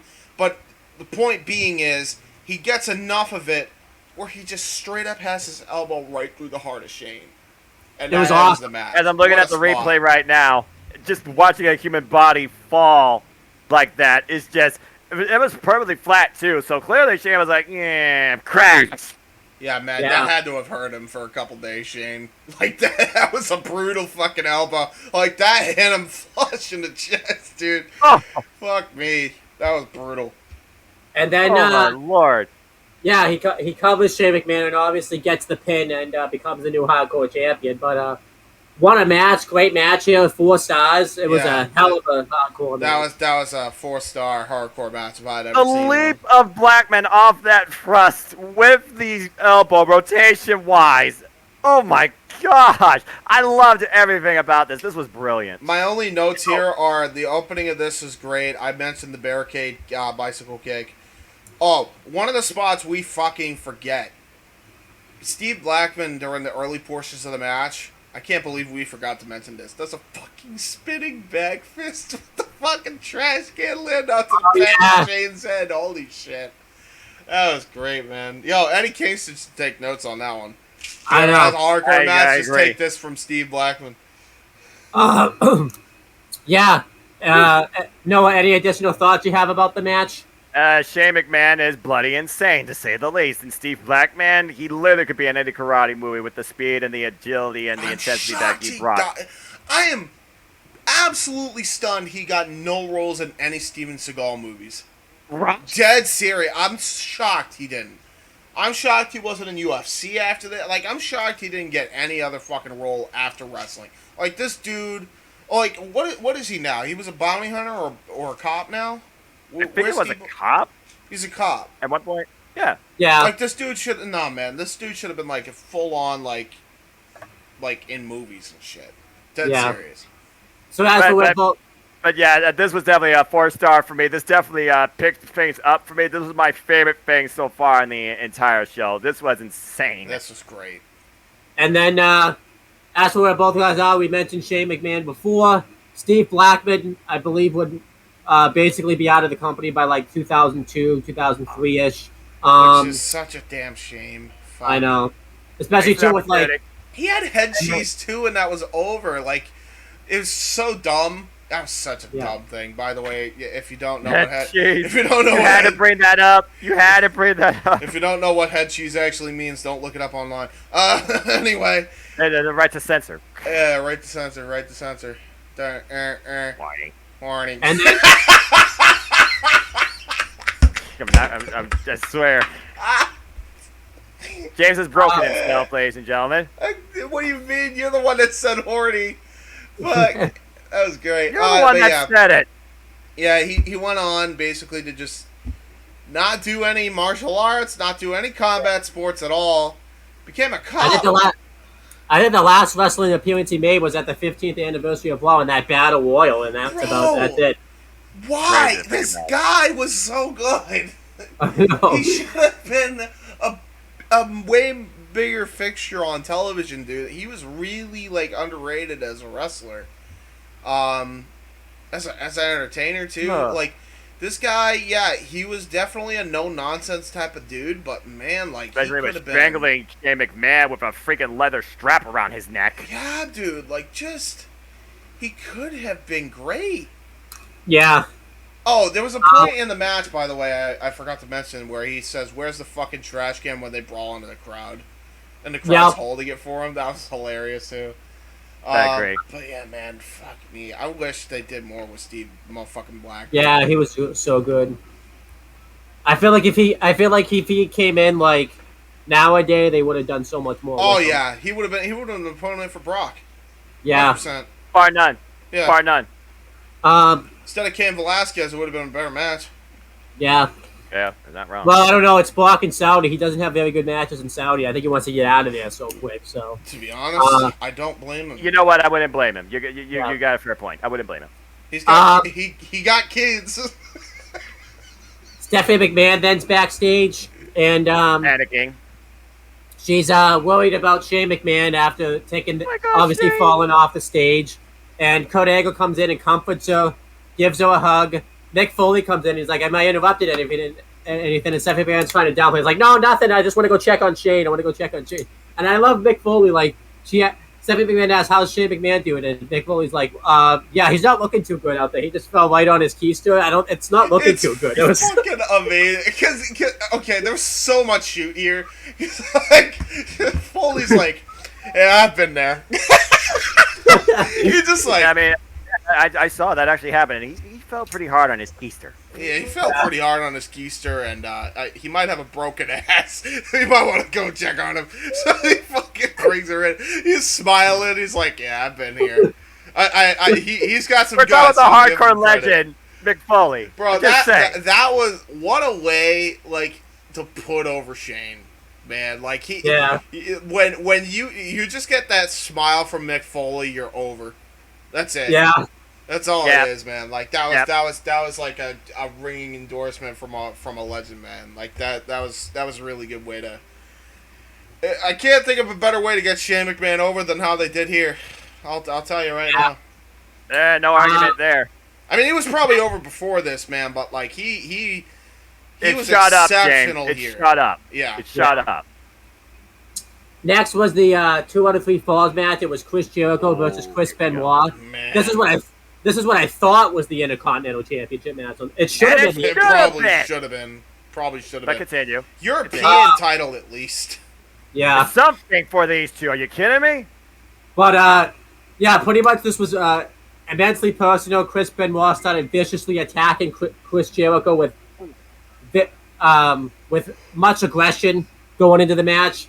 At one point, You could say ruthless. This was before ruthless aggression was a thing, ladies Yeah. and gentlemen. Exactly. at one point he dropped. They looked at the tagline of ruthless aggression. They're like, "Hold my Canadian beer." Yeah, exactly. At one point, he attacked it backstage, and he dropped the the steel grating right onto Chris Jericho, which they would do that spot again. Yeah, they would do that spot again in AEW right before the pandemic hit. Chris Jericho wanted to fight Chris Benoit. He wanted to either fight him on a boat, or he wanted to fight him with a goat, because that was that. Yes, all these metaphors. Oh yeah, I the thought Chris fucking Jericho- Photoshop job. Yeah. Yeah, I thought Chris Jericho was writing a Dr. Seuss book. Oh my gosh. Bro, that needs I to will be... fight him when the score is tied. I will fight him as a fleshing bride. Can we get a Dr. Seuss style book? Can that be made from this? Can we get that to happen? And you I have will fight Chris Jericho while he's taking a quiz, or I will fight. Excuse me. I will fight Chris Benoit, the total jackass that he is. Total jackass. And then they put his fucking head on the ass of a donkey. Fucking hell. Jericho, man, was on a fucking... He was on a level, man. Jericho was brilliant. Jericho's brilliant. Yeah. So yeah, we have the match. Both men just start brawling with each other. Eventually, Chris Benoit. There it is. He was actually... Oh, it was actually the head. I'm sorry. I thought it was the ass. That's where his head was. But yeah, He's the head of an ass. Chris Benoit gets the advantage on Chris Jericho. He throws him shoulder first into the steel post, and he starts working over the shoulder of Chris Jericho. He ends up hitting a wicked shoulder breaker right onto Jericho, where he acts like he's going to do a tombstone, and he just drops him his shoulder right onto his knee. That was awesome. That was so good. Yeah, Canadian shoulder breaker. And then eventually, Chris Benoit walks in the crippler crossface, and Chris Jericho has no choice but to tap out after being in this hold for so long, because he has to serve himself, remember, because it's 2 out of 3 falls. Perseverance.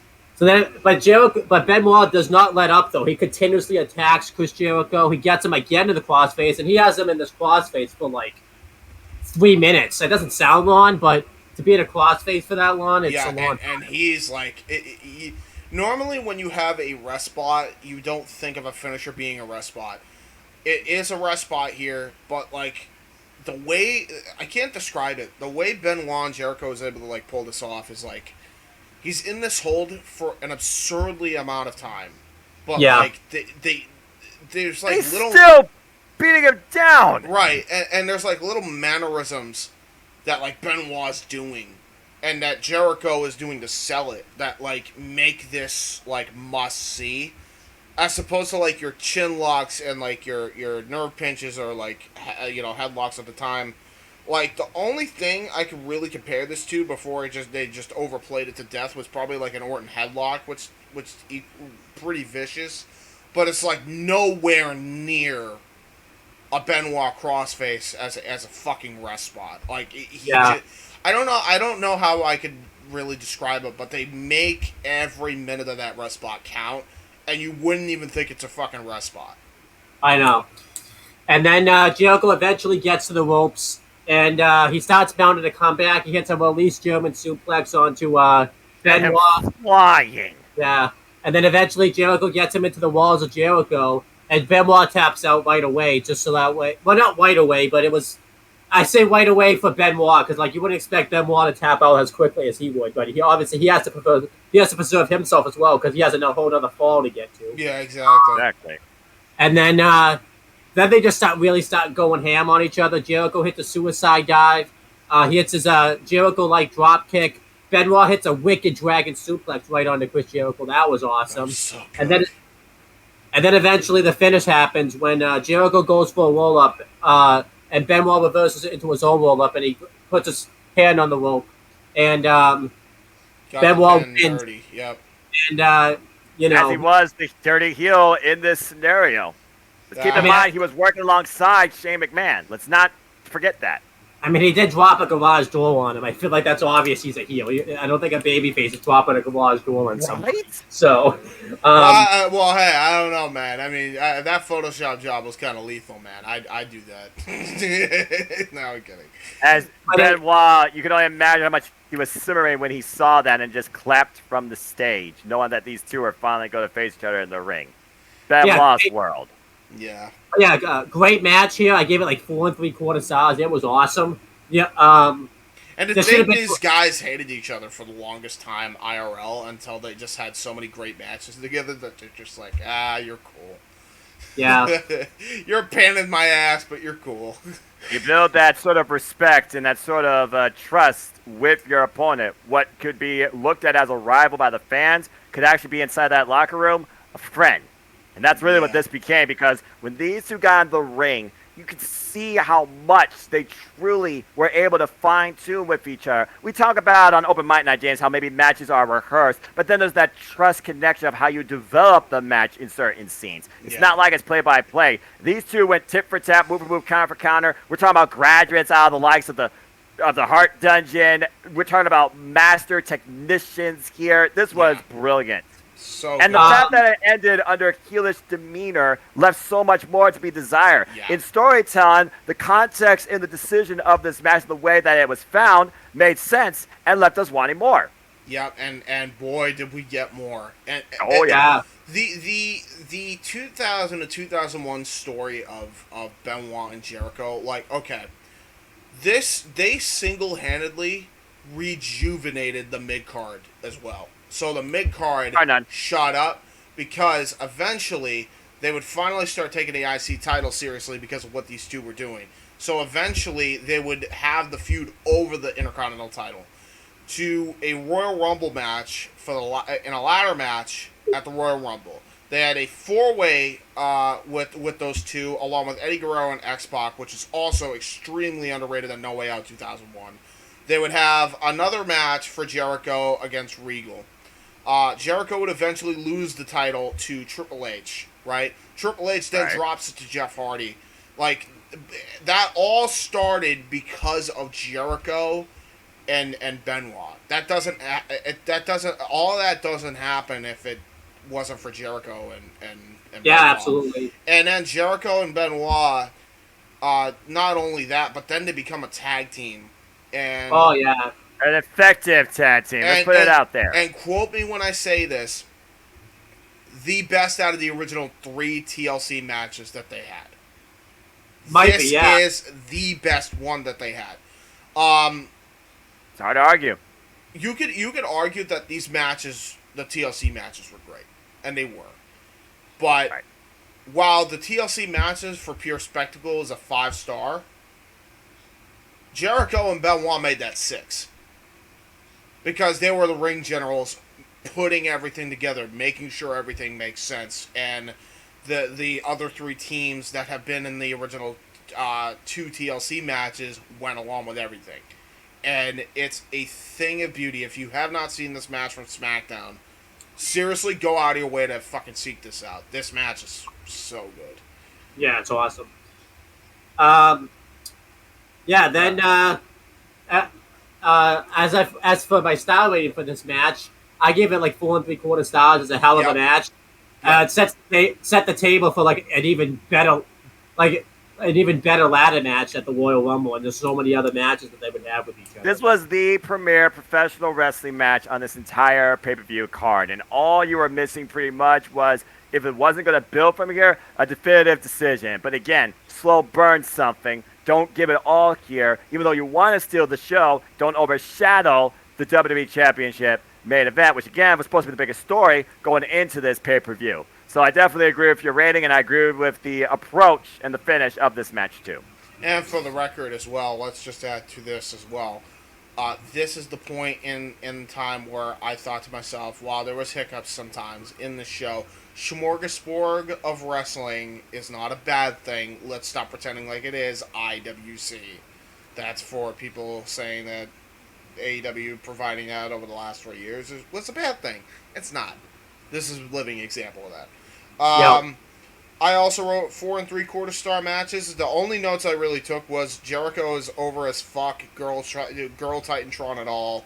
Hockey, holy shit, what a hockey fight between these guys, which was, I'm pretty sure, was half shoot.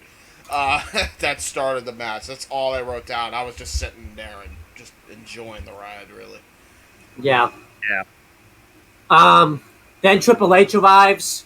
He gets asked about the kiss with Stephanie McMahon and everything, and Triple H is pissed about it, and he mentions that Stephanie McMahon would never go for a guy like Kurt Angle, and he just walks off.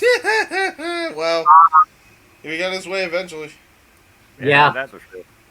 That, and I think he mentioned too, like he's gonna knock Triple H out of the WWF or something like that. I think he says that later in the show or something. He does. But anyhow, then we had the match of the night. But honestly, oh wait, hold on. So real quick, Triple H arrives on the building. Angle and Stephanie are replayed again to buy time for the TLC setup. I like how they actually did this here, because they just did that just so they could set up all the TLC hardware around the ring. Yeah. Really. Clearly, because again, we talk about the premier professional wrestling match of the night. This right here was a whole different level for match of the night. So yeah, we have TLC 1. It's Edge and Christian defending the World Tag Team Championships against the Hardys and the Dudleys in a TLC match. This was a rematch from WrestleMania 2000, but they had the Triangle Ladder match. Promo is fucking great here, by the way.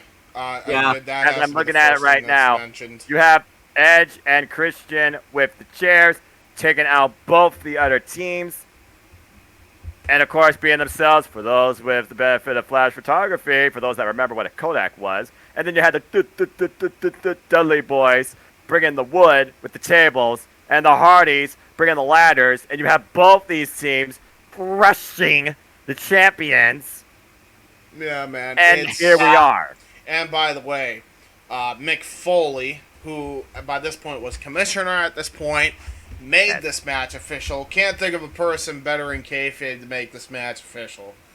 Absolutely. Yeah, this is again the writing on WWE at this point was just on point for all of this stuff. So that's And for of the course, match. this is where we get the classic phrase: tables, ladders, chairs. Oh my! Yeah. Yeah. If only we don't really feel that way nowadays because it's a gimmick pay-per-view. Oh But my I guess God. it, Remind me. yeah. Yeah. But anyhow, instead of tables, ladders, chairs, oh my, it's tables, ladders, chairs, oh God. yeah. But Yeah, don't forget, that's a fun way of putting it. don't forget stairs. Don't forget stairs. Fuck. That was a one-time thing, and we don't need to go back to that. Tables, Let's ladders, not go chairs. back to that. Okay. As of right now, tables, ladders, and chairs is oh fuck, right? Tables, ladders, chairs, and stairs is fuck everything and no. Go away. Again, polite and accurate. Continue. Yeah. Yeah, the match starts. Edge and Christian go for steel chairs right away, but the Hardys see it coming, and eventually they back out because they don't want any part of that. And the Hardys start taking out the Dudleys with steel chairs. Jeff Hardy does poetry in motion off of a steel chair onto Devon Dudley. I can't. I'm not gonna be able to get all the spots in order because there's so much craziness. So I'm just gonna Again, the thing about highlight reels, they're not necessarily in order. So Owen, just continue what you're doing as I'm watching this right now, and I'm not fast forwarding this. Yeah. So at one point, the Dudleys take out. I believe Bubba Ray Dudley takes out the Hardys with just a ladder. That was awesome. Christian hits a reverse DDT on the Jeff Hardy off of a ladder. Edge hits a Russian leg sweep on a Devon Dudley off of a ladder. We had the Hardys. They sandwich, I believe it was Edge, with ladders. And then Jeff Hardy does a split-legged leg drop over a ladder onto Edge, which is pretty cool. How is Christian Cage's coccyx not broken after that atomic drop from the ladder by Bully Ray? Yeah. By the way, there was one thing I did note here, and this should be taken note of. This match is great, so don't get me wrong. I mean, the fact that the way they did the spot looked great, but I did notice this, and I had to point this out. Ladder. A lot of people say Jeff Hardy is not the better wrestler of the two. Matt Hardy is. This is a prime example, and here's why. Matt, when he does a leg drop, is able to do it in a way where it's safe and he doesn't land straight on his tailbone. Every time he's able to pull that off. Even at WrestleMania 25, we speed forward, but continue. Jeff, on the other hand, when he does this freaking slingshot leg drop, straight on his fucking ass. Compressed tailbone to shit.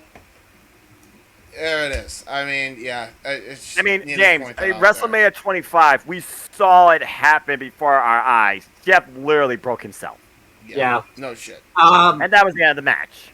Devon Dudley does the What's Up headbutt off of a ladder onto Christian's groin, which they showed on the network him doing the What's Up because they didn't show it at SummerSlam 03. So yeah, I'm not sure why they get rid of that. They get rid of that a lot with Devon doing it. I'm not sure why. Shows Bubba doing it clearly, and then the Dudleys hit a 3D onto Christian through a table. Jeff Hardy goes for a swanton bomb onto Bubba Ray Dudley off of a ladder on the outside through two tables, but Bubba Ray Dudley moves out of the way while Hardy's like jumping in mid flip, so he ends up crashing through two tables. I think Bubba Ray Dudley's life flashed before his eyes there. No shit. I mean, again, when you're getting brained and with a chair to the head, yeah. Yeah. Jeez. There was Edge hit two unprotected chair shots to both Dudley boys, which is scary to watch, and all that concussion stuff. But I was still watching the match, so it's like I kind of forgot about it for a second, but then remembered it. As I just saw in the awkward way that Bully's body just went, yeah, collapsed. Jesus. Edge and Christian tip a ladder over while Bubba Ray Dudley's on it, and he crashes. He was supposed to go through 4 tables, but he only went through 3 because he overshot it a little bit. But that happens sometimes or whatever. Right. So Edge and Christian went for the win, but then Lita ran out, knocked the ladder over, and I really thought the Hardys were gonna win here. After that, I really thought. And, Jeff Hardy Matt After Hardy. Jeff wiped himself out with a swanton through 2 tables at ringside. Yeah, Matt Hardy goes for the win, but then Devon Dudley tips the ladder over, and he tips like the other side of the ladder. Matt Hardy goes through 2 tables. Lita goes to check on him. This spot was scary. Edge spears Lita on the outside. Fuck yeah! Lita hits the back. Lita hits the back of her head off of a ladder that was standing this there. was such a fucked up spot. So like, Lita goes to check on Matt, and then Edge lines up for the spear when Lita isn't looking, and like she was not paying attention. Like she was concerned about Matt. Straight up gets speared, and her head smashes off the metal part of this fucking ladder. Yeah, I swear. I'm actually looking at it right now. I'm watching it. Oh yeah, and she grabs it afterwards too. Oh man. Yeah, that looked brutal, dude. Like that was obviously not supposed to happen. That was poorly executed, to say the least. To go to Wile E. Coyote Cam. And I love that. And to think these two would have an affair like years later. I know. What the hell? And then Devon Dudley and Jeff Hardy try to go for the win. They're fighting on the ladder, but then Edge and Christian take away the ladder, so they're just hanging up on holding the tag titles with the cable. And then eventually they both just end up falling because of gravity. Yeah, this was Devon's biggest bump of the night, man. And he takes a fucking fall and a half. Holy shit. Devon, by the way, is afraid of heights, so he was petrified here. He was absolutely petrified. Devon, God. I bet this shortened Devon's career a little bit. Yeah, I don't think there's one spot that these guys didn't have. Like everybody. Let's be honest here as I look at this. None of the 6 involved, including Lita, Miss Number 7, were unaffected from this match going forward in their careers. No. Yeah. And then Edge and Christian climb the ladder, grab the titles, retain the belts. I would have had the Hardys win since it was in the hometown, and I think they were supposed to win. But then Vince thought it'd be a better story for Edge and Christian to win. But you know how Vince feels about people winning the hometown; he doesn't like it for some reason. So, yeah. I mean, and this is before they abused that idea, though. I think they did have people win in their hometowns like every now and again. Yeah.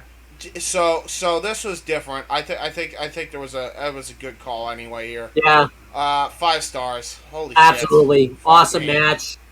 Noah, any additional thoughts? They surpassed what they did first, and this absolutely went to all the levels of extreme. Nothing was left unbroken or unused. It seems it was a 5-star triple threat human car wreck, to say the least, with methodology. Well, I love this thing top to bottom. I'm just glad that Lita was okay from that spot, because yeesh. Yeah.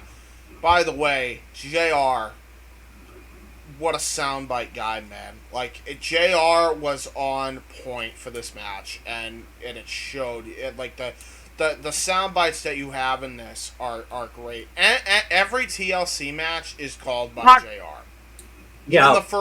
Even the first unofficial one at Mania 2000, all of them are called by Jim Ross. And rightfully so. JR, he's got some of the most iconic calls, and it's fucking fitting that the last one that they chronologically took in order, he was calling that match by himself, TLC 4, which was on a Raw Roulette. And he called that shit. And by the way, he's so good. Go and look at JR in this time period. Seriously, because this is some of his best work as the TLC stuff. But a 6-man standing ovation, and rightfully so. Yeah. And then, as for I think we've mentioned where everybody is. I'm pretty sure we did one on the holidays recently. I don't know why we would have, but we did. I think we just covered them both because we the whole Hardy debacle happened, so we wanted to get out of the way. Yeah. Because Matt was on a show. That's why. Yeah, so, that's why. So there you go. I guess we could go over Jeff other than what is the obvious. He would go on. He goes on to have an undisputed title program with Taker after having like a bunch of singles titles in a very short amount of time. They were clearly gonna ride high on Jeff. And then he got high. Then he got literally. That's how he was gonna be the undisputed champ, but then he got high. Oh no! He went to TNA and did spots, and then he got high. Da, da, da. He went to AEW, and we don't know why. Why, man? Oh, because God. he got high. Because he got high. Because he got high. Da, da, da, da, da, da. All right, enough of that. Jesus. Fuck, Owen, yes. get some order on your show. Bro, get in. honestly, anytime we do a retro for Jeff, we should just honestly send that because that's his career in a nutshell. That Like, is, yeah. I didn't even think Damn. about that. I really didn't even think Very about that. sad, but true. Damn I mean, true. it's either I've gotten angry about it at this point already, so all you can do is really laugh. Like, because otherwise I know. You're not wrong. You're not wrong. So we might as well, you know. I remember we did a rundown where we were all didn't like not the most recent one, but the story in 2018. I think it was the three of us that did that rundown talking about that too. Yeah, It was. it was. But yeah, Oh Lord. like just for that song, now that match is getting 5 1/4 stars. Yeah! That song. Yeah, 5 1/4 good for the high I don't know, parody. Yeah. There you go.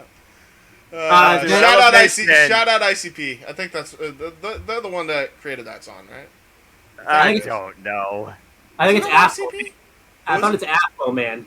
Oh yeah, it is Afro Man. Yep. Oh God. Next, for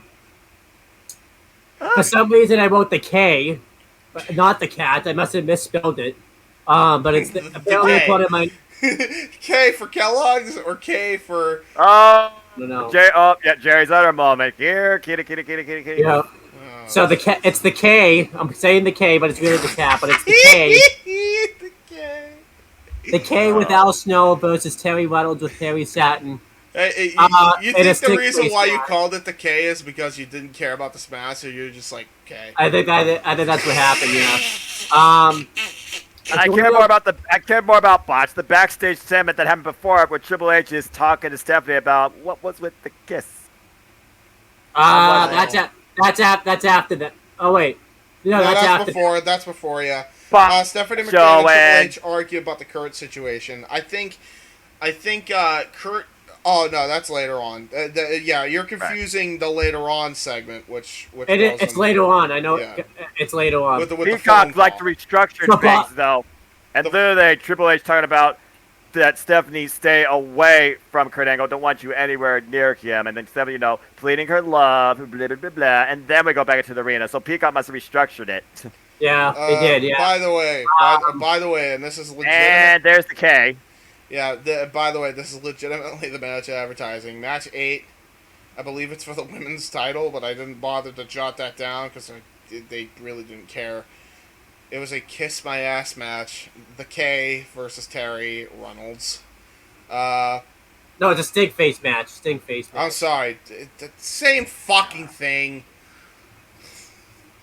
But yeah, Anyway, it's okay. The less we talk about this, the better off we are. Fast forward through this. Where's my remote? Basically, the eye candy was here and nothing else because they had no wrestling ability. Best negative 2-star match ever. Moving on.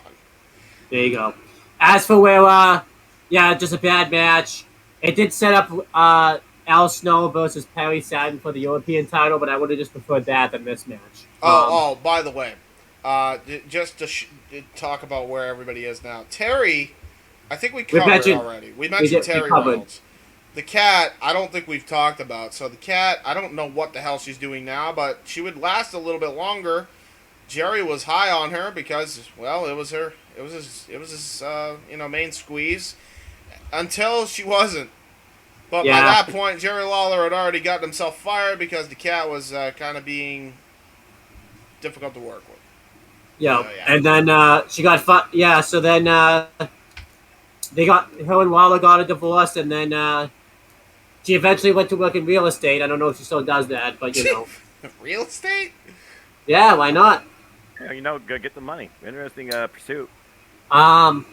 As for Al Snow, he would go on to beat Perry Satin for the European Championship shortly after this. Hold on, I gotta do this once. Shh. It's free real estate. Um, and then yeah, Al Snow would go on to hold the hardcore title several times, and he would take breaks to be a judge on not a judge, a coach on Tough Enough when that started up, and then he would be a head. He was your coach in also WrestleMania 19, the video game. Yeah. Oh yeah, he was. And then he would go on to isn't he one of the guys you beat up in the Let's Play we did? Wasn't it Al Snow? Yeah, it was actually. Yeah. That's what you get for telling me you can't cut it in this business. And then then Al Snow would go on. He would basically be a mainstay in the WWE, and then all of a sudden he was released. And then he went to TNA and became a judge for the Gut Check segment of TNA. Oh yeah, I forgot about. He was on OVW, and then they released him, and then he came back to TNA. And then he went back, TNA. And then he went back to OVW, and he's running the day-to-day operations. And it looks like he's going to get them a deal with Netflix that I don't care about.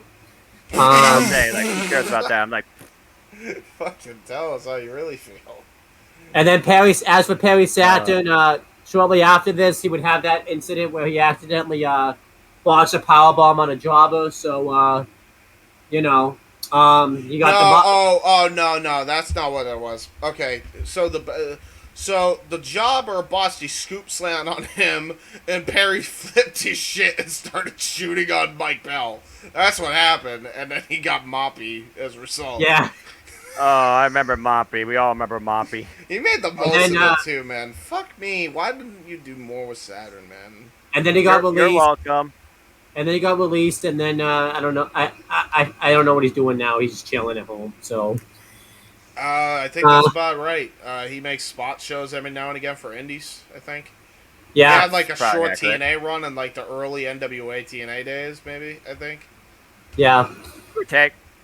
And then next, your favorite guy, James, the APA go and steal tips from a bartender's jar at WWF New York instead of they're stealing it from Vince McMahon, sticking it to the millionaire. I don't understand how that works because I don't think that goes directly to Vince McMahon, but, whatever. They're having fun. APA, as always. Drinking, gambling. Well, I said WWF New York popping off with the APA drinking beer. I mean, by this point, the APA was over, so the fact that they were there, the crowd was probably going crazy for them. Yeah. But they toast Vince? Question mark. Yeah, that makes sense. Not great timing. Yeah. Lord. Keep in mind, though, when James took these notes, we were watching it when a certain situation came out about Vince. So fair enough. Enough said. I mean, he's gone now, so that's good. Yeah. Next, we had Undertaker versus Kane. The story behind this match was weird. Let me talk about it. Originally, it was supposed to be the Big Show, but then the Big Show had weight and attitude problems, so they sent them down to OVW, so they shoehorned Kane in here. So Kane attacked. Wait, I forgot the one thing. There's a big thing. Rock's sunglasses on sale if you purchase the pay-per-view. That was the thing. Did you purchase the pay-per-view, James, at the time? I did not. Did you? Oh, so I wasn't watching wrestling at the time, so no. Noah, did you? My parents, I think, did they get pay-per-view. Did your parents get Rock sunglasses? I don't recall. If they did, it was cheap toy that I didn't use. I don't recall. If you smell what the plastic is cooking. Oh, good lord. But yeah, so anyway, back to this match defined by an emphatic chokeslam on Monday Night Raw. Yeah, and then further than that, through the freaking ring. Yeah. So yeah, the reason that Kane was doing this, though, he's a monster. That's why he was doing this. Yeah, but JR's like, why would you turn on your brother? My God! Dude, but then we still didn't. It was so dumb. And then we still didn't know. We never found out why he turned on his brother, and that was basically answers. Yeah, they never fight got him. And then Kane just You know it's bad when Kane's monster gimmick. He had to sucker punch the Undertaker to get an advantage on him. He had to sucker punch the Undertaker. That was so sweet. Oh, by the way, But then he used a chair on the outside and busted his head open. Oh, by the way, in the promo package, I said Kane speaks normally in the classic attire. What? Yeah, that was weird. Like, I thought that wasn't until fucking like at least late 01, 02. Yeah. I'm a monster. Like, what the hell? But then going on to breaking down the match, the Undertaker on Peacock doesn't come out to the American Badass original theme. He comes out to the You're Gonna Pay theme song. They've dubbed that in there. Yeah, that was. I told you Peacock did some editing. I swear to God, didn't they buy the rights to this? I'm pretty sure he came out with it. They have it in the WrestleMania. Well, here's the thing: is it Roland or is it American Badass? Is it Kid Rock? I'm not sure. Yeah, because that doesn't make sense to me. Because I swear they bought the rights to Roland. I know they have the rights to that. Yeah, that's Limp Bizkit. So I don't know. That's weird. Yeah, we have the match, and they immediately tell you that all the referees were so afraid to referee this match, they were just going to let them do whatever they wanted. They were basically going to... They basically did. What match are you talking about? They fought on the outside of the ramp and around the ring area for the better part of near 10 minutes. Yeah. But the reason I'm saying that is because it showed that the referee had no authority in this match, which was stupid. Yeah, you're right. By the way, Taker's Roland music dubbed over, if it is Roland, but I thought it was initially. I just said right after that, skipped. Yeah, we did. So Undertaker immediately starts attacking Kane before he gets out there. They brawl on the ramp, and Undertaker's just unleashing on Kane, and then they get it. The bell rang, by the way. They said the bell never rang. The bell rang while they're on the ramp. Why is the bell? Why are we ringing the bell? I honestly don't recall that bell ringing during that moment. I honestly don't. Why are we ringing the bell when it's a normal one-on-one and the two juggernauts aren't even in the ring yet? That's what I wrote. Damn, Undertaker has a left-right fist from the downward position. Yeah, so Undertaker just starts laying the waste to Kane. They brawl into the ring. Undertaker tries to remove Kane's mask. Hold on. I just noticed this. I have to say that. I said the reason for Kane turning on Taker is negative 12 IQ. Yeah, that was pretty much it. Damn. So Undertaker tries to remove Kane's mask. Kane hangs up the Undertaker on the ropes. He gets in a little bit of offense, but then Undertaker starts mounting away on right hands. He goes for the mask again. Kane fights out of it. Kane goes for a steel chair. Goes to hit Taker with it. Taker reverses it. Hits Kane off the back with a chair. He falls to the outside. Undertaker throws Kane into the steps. And then Kane comes back. He throws Taker's shoulder first into the post. And he goes for the steel steps. Undertaker misses. He misses the Taker, hitting him with the steps. And Undertaker grabs him, hits Kane off the head with the steps, so Kane gets busted open. He keeps trying to rip his mask off. They get brawl back into the ring. Eventually, after much brawling, Undertaker chokeslams Kane and eventually rips his mask off, and Kane rolls out of the ring, covering his face, and Undertaker just stands there holding up his mask, and then we're like, that's it. The match just ends. They said there was no match, but that bell definitely rang. I heard that bell ring while they were on the stage. Yeah, they DQ'd. They threw the match out or something. I feel like it literally might have been an impromptu bump, but according to JR, I never heard a bell ring. I didn't either. I don't think a bell really rang in this match. Because again, why would you have these two use weapons? No, the bell rang. That's the thing. The bell rang to start while they were on the ramp. There was no winner. There was no winner declared. So, yeah, it was a really dumb match here. I think the worst part about it is it made Kane look weak as hell. He got like barely any offense in on the Undertaker. Oh yeah, I'll get to that in a minute. I just want to point out, these are my notes here. So this is a normal match, but ref will not DQ either guy for using weapons because Jack Doan is a bitch. So I said, Kane gets his mask ripped off. looked like a bitch. Ref looked like a bitch. The bell rang because the ref called DQ. Kane. So I guess there was a DQ finish. Kane has been exposed before 2003. This is bullshit. 1 star. Yeah, 1 star. That's what I wrote. Yeah, this is not a good. This is terrible. Dude, It wasn't a match. It was a fight. And all that came out of it was a man on mask. A battle of brothers to continue. Well, I This mean, was filler for normally me. I wouldn't rate it if it was that case, but guess what? Bell rang before and after, apparently, according to my notes. So Yeah. it's a match. I'm gonna say this too, that nothing came of this. Kane was he just had his mask on the next night afterwards too. Yeah, and he didn't even go back against the Undertaker, and then they would just team up later. Yeah. Like what should have been happening anyway in 2000, because it would have been great. Bro, I would have loved to see, like, you know what's a missed opportunity too is like we never got to see an APA with Taker and Kane. That would have been great. That would have been awesome. Yeah, Yeah. great. But either way, I'm not rating this because as far as I'm concerned, despite your notes, I never heard a bell ring. Not a match. A segment for me. Yeah. What did you think of the segment? Meh. It was overplayed. I was just waiting for security or staff or even police maybe to come out and stop these two people from running the show. So for me, it was kind of like this could have all just really been done backstage. Yeah. By this point, we all wanted to see the Brothers of Destruction just team up. Yeah. They were past WrestleMania 14. Yeah.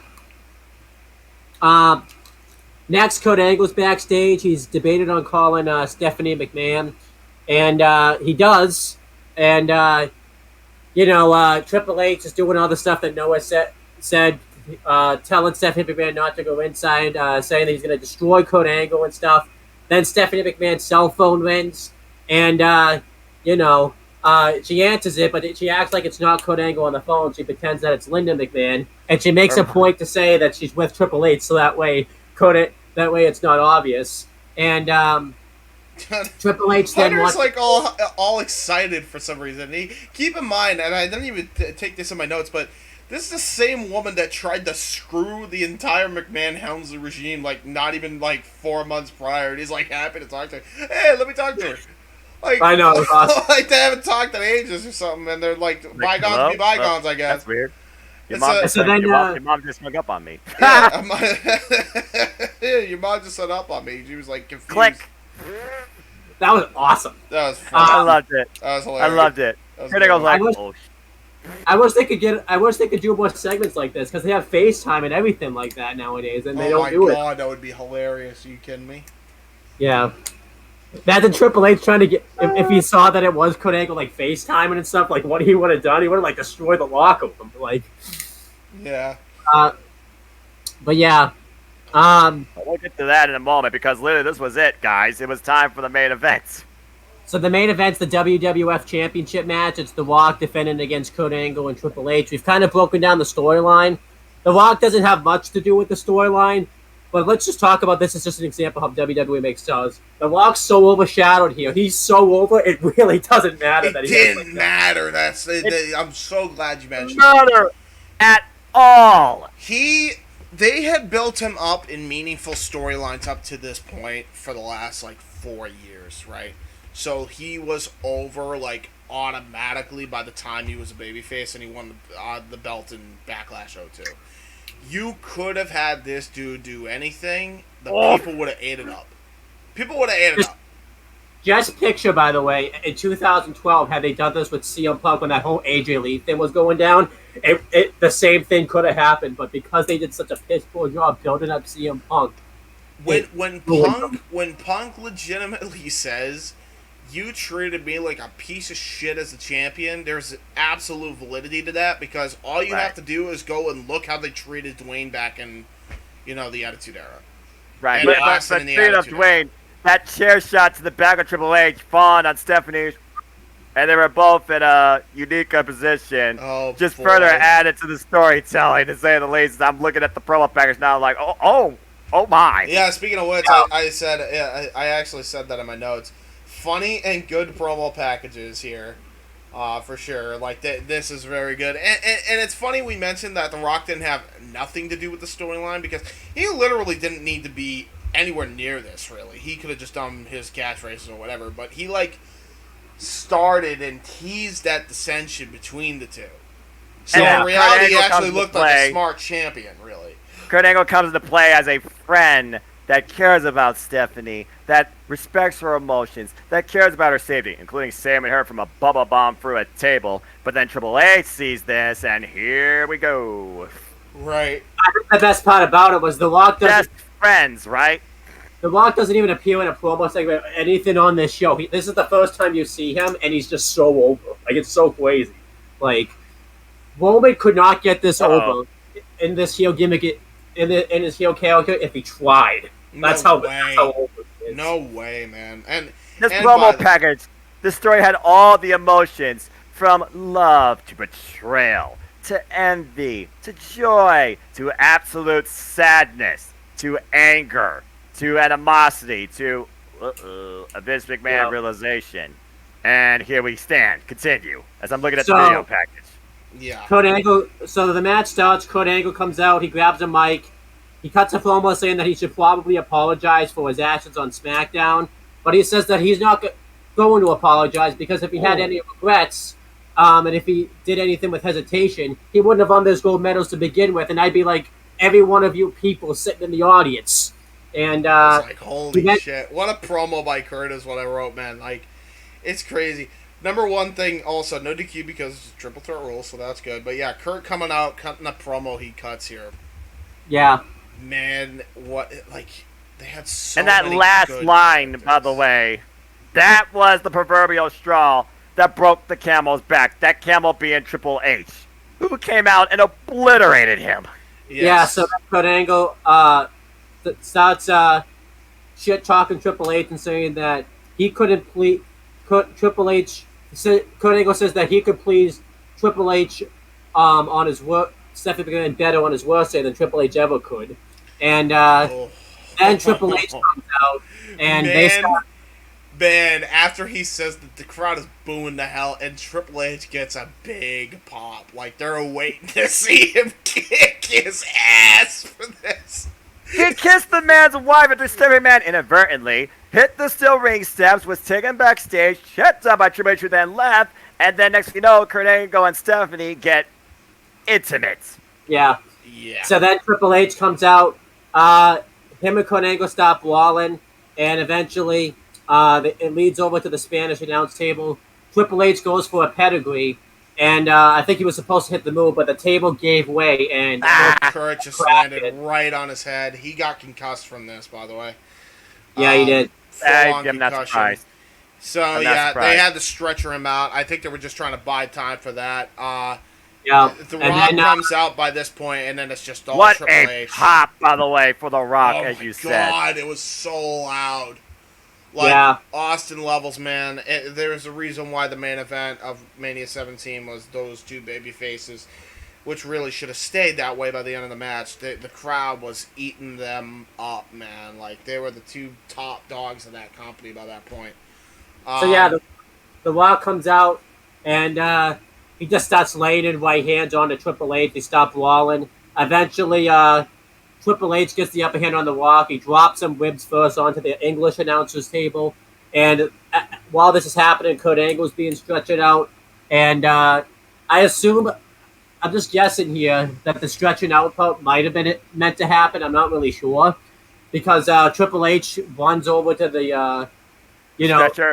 Being stretched out. He just starts attacking Angle. And I think the referees literally have to tell him, "Oh, dude, stop! He's actually concussed." Like, they had to like back him off, and tell him let us. Yeah, you guys got to call it on the fly. Triple H seeing red as commentary saying that Kurt Angle may literally have a concussion. So guess what, folks? It's true. It's damn true. He did. Yeah. The Rock has to I think it's The Rock that legitimately has to get Triple H off him and all that type of stuff. Yeah. So The Rock comes over. He's like, "Hey, yeah, we got to call this shit on the fly." And you could see him mouthing that a little bit. Like, we got to call this on the fly. He's concussed. He's like catapult into the ring and into the structure as they're fighting on the entranceway. Yeah. Again, the match itself, it was the story that really carried it here, if nothing else. Yeah. Yeah. Sure. And Yeah, Triple H goes for a power driver onto the entrance ramp, but then The Rock slingshots him into the structure, as Noah said. They brawl to the ring. Triple H hits a wicked high knee onto The Rock, and he just starts dominating The Rock for a while. Eventually, Stephanie McMahon comes down, and because Kurt Angle's not there, she feels like she has permission to be out there since she's supporting her husband. So Triple H tells Stephanie McMahon to get the belt. She gets the belt. She goes to hit The Rock. She inadvertently hits Triple H. The Rock nearly gets the win. So that Triple H, after he gets a knee to the gut under The Rock and gets the advantage, tells Stephanie McMahon to go to the back. And Triple H hits The Rock in the ribs with the sledgehammer. And he just starts working over The Rock's ribs for a while. The Rock would get a little flurries to come back, but not much. Eventually, The Rock started mounting a comeback. He hits a Samoan drop, the DDT onto Triple H. And once The Rock starts mounting his comeback, you see footage backstage of Kurt Angle still being stretched out. And Stephanie McMahon's begging and pleading with Kurt Angle to go out and help Triple H. And he does say, okay, I'll go. She says, do it for me. And Kurt says, okay, I'll do it for you, Steph. And you can tell he's not all there. Like he wasn't. I assume they must have like what typically happens when you forget all your spots because of a concussion is they do something like this, and then like just back in the day they would just take him out of the match if this happened now, but like they would tell him clearly Stephanie spot, walking Kurt Angle to the ring. They're like probably telling him spot for spot off camera, and they're off camera for a long time, and they're right around gorilla position here. So they're telling him what they need to go and do, and then they go on camera, and then they say that thing, and then Kurt comes out, and he's been reiterated what's been going on, what he needs to do. So they have the rest of the match. And then he goes to business for himself. Yeah, exactly. And so pretty much Kurt Angle finally makes his way out to the ring, and you can tell Stephanie McMahon's telling him spots too, even like while he's out there. Yeah, she's like because Kurt is still like somewhat forgetting, so she's like telling him, do this, or something like that.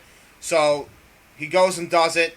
They have the rest of the match, and they tell the rest of the story, and like, man, like props to everybody involved here, because again, this should never happen again like this anymore, but like for the time they were really able to, they really brought Kurt back into this match, and he became a factor here again, so that was good.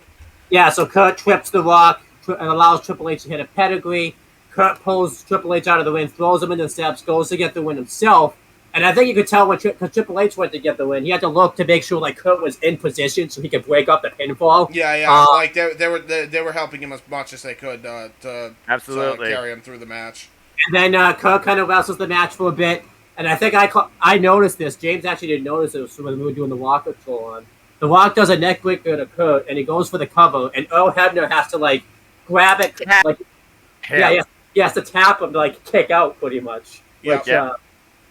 And then I just saw that. And then eventually at the finish, Stephanie McMahon grabs the sledgehammer, and The Rock goes to attack. The Rock goes to attack her, and then eventually Triple H goes to hit The Rock with the right hand, but he ducks, and he inadvertently hits Stephanie McMahon. And this, bam! There it is. KO shot.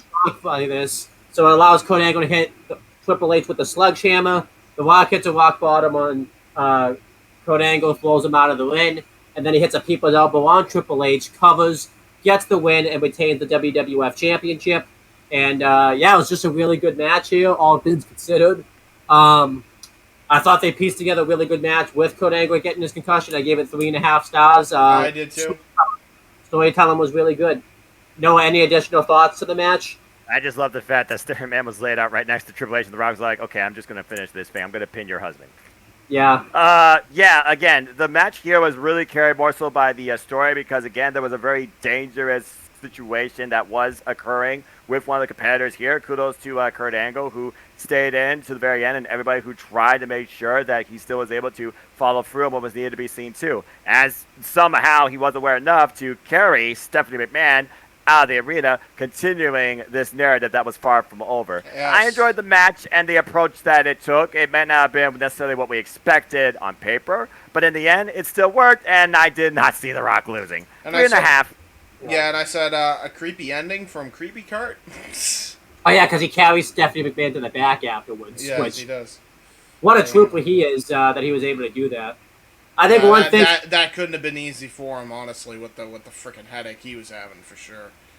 I think the biggest thing we got to talk about is because James and I talked about this because this was in Vince McMahon's regime. Because of the way Vince structures things and because of how Vince feels about things, Kurt had basically no choice but to go back out there because he was he would have lost his top spot in the company. Yeah, Because Vince would have thought That's accurate. Vince would have thought he was blown.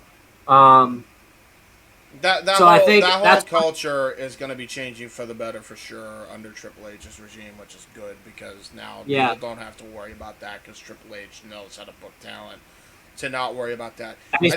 I think a lot of people always have a bad rep because Triple H was selfish. Like it's the same argument that people have with like Charlotte Flair now and like others. People don't realize like that was the culture. You had to be selfish to protect your spot because you didn't know if you would lose that and you would never get it again. There's a reason, like, everybody, like, criticizes Triple H, but Austin was a big, like, stickler for that, too. Yeah. He was like that as well. Like, he was always worried about maintaining your top spot. Like, contrary to what is being said now, He didn't job the freaking Brock Lesnar because he just didn't want to job the Brock Lesnar. It didn't matter if it was on TV or not. He just didn't want to. He was known to be a guy who just didn't want to lose his spot. And that's because of the fucking mentality Vince had. Because he could be tired of playing with you if he didn't come back right away. Because Vince, let's just call it what it is. He's a fucking asshole. So, it was just the time back then. Now we're in a different time. I guarantee you're going to hear a lot of things change, and it's going to be for the better. Just for that alone. Yeah. I can't argue that. So, now we don't need to say who anybody is because, I think the biggest thing we should talk about, picture, as good as the storyline is, I don't know if you've seen the video, Noah. James, I know you have. Picture how good the storyline would have been had they gone with Adam's idea of who hit Stone Cold with a car. Picture how much better the storyline could have been. What did they pick Kurt Angle? Adam picked Kurt Angle, yeah. Yeah, that would have made sense. I actually could have seen that, actually. Oh, yeah, deep underroots. Like who assaulted Shawn Michaels backstage in the parking lot. It was Triple H the whole time. It all made sense, yeah. Because if he would be the one to take out Stone Cold, then that means run over Steve Austin with a car, try to get in the pants of Stephanie just to screw with the top heel, and then just essentially screw over the top babyface at every turn that's left. Yeah, makes sense to me. Because think about it too. Who debuted the same night Austin was taken out? It was Kurt Angle. So I would say. But yeah. Anyhow, time to do letter grades for this show. We're gonna start with Noah since he picked the show. What do you give this show? Well, like I said, it had a little bit of everything. It definitely gave me some classic moments to remember, as well as some very fun matches. There was some stuff here that you look at now, being 30 years old and watching this now with a different perspective, more so in depth on professional wrestling, talking and engaging with people like you and Jeff Meacham, who has literally been in the business. I look at it now, and it's one of the shows like, this was absolutely superb. And then some of the stuff I'm like, why? I mean, again, still this day, I still don't understand the whole cat and da-da-da thing.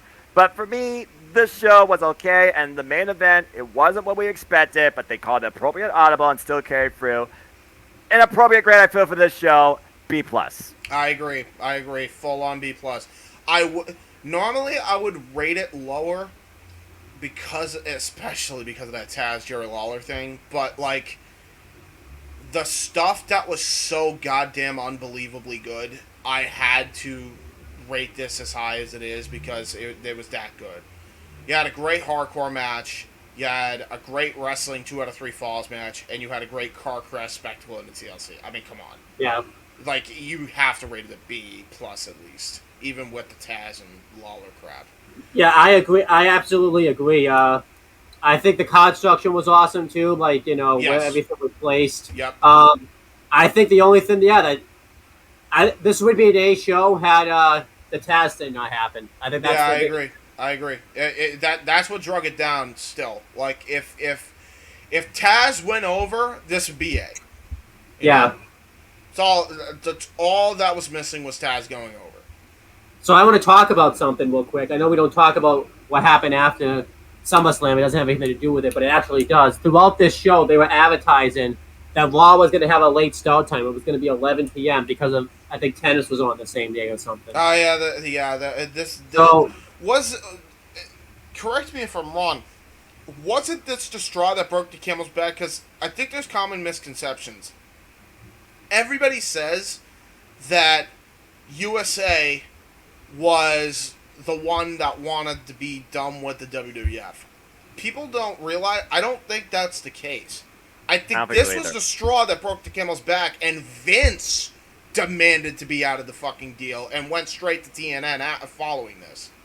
Yeah, but the thing I wanted to talk about was I want to show you how great WWF was at the time and how bad WCW was.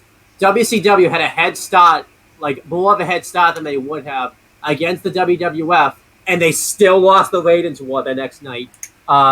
Despite that, like that just You're shows kidding you. me. Hold on. What was the rating?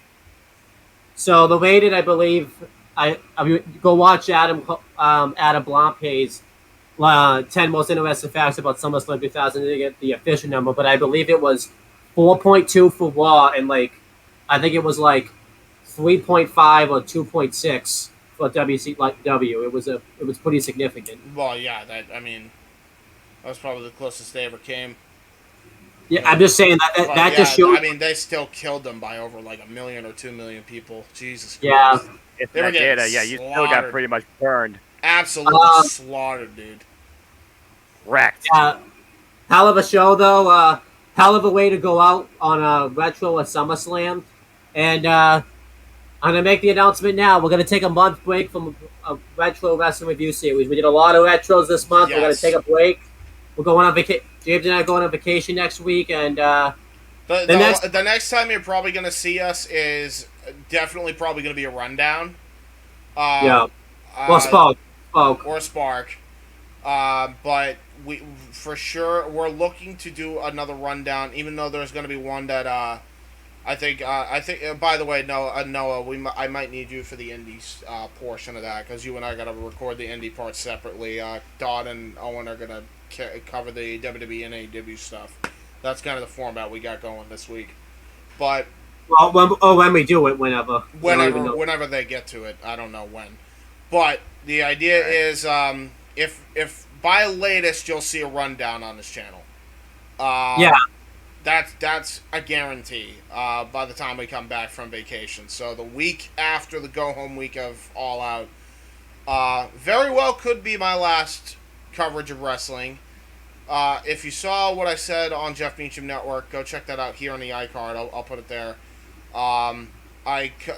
We'll be covering it more on Spark, but there's a lot of stuff going on in AEW right now that I'm not too keen on backstage. That really shouldn't have gotten as out of hand as it did. And now it's got me questioning if this MJF thing, for the first time since I've called it that it was a work, I'm now questioning if it's a shoot now. Essentially because if he's letting Britt Baker walk all over him like he's letting Britt Baker do, who's to say he wouldn't do the same thing with MJF? Save it for Spock. So that's kind of where I am without spoiling too much. I'll cover the stories later, but that rundown could be my last appearance on anything wrestling coverage ever. If MJF, except for retro, because retros are retros.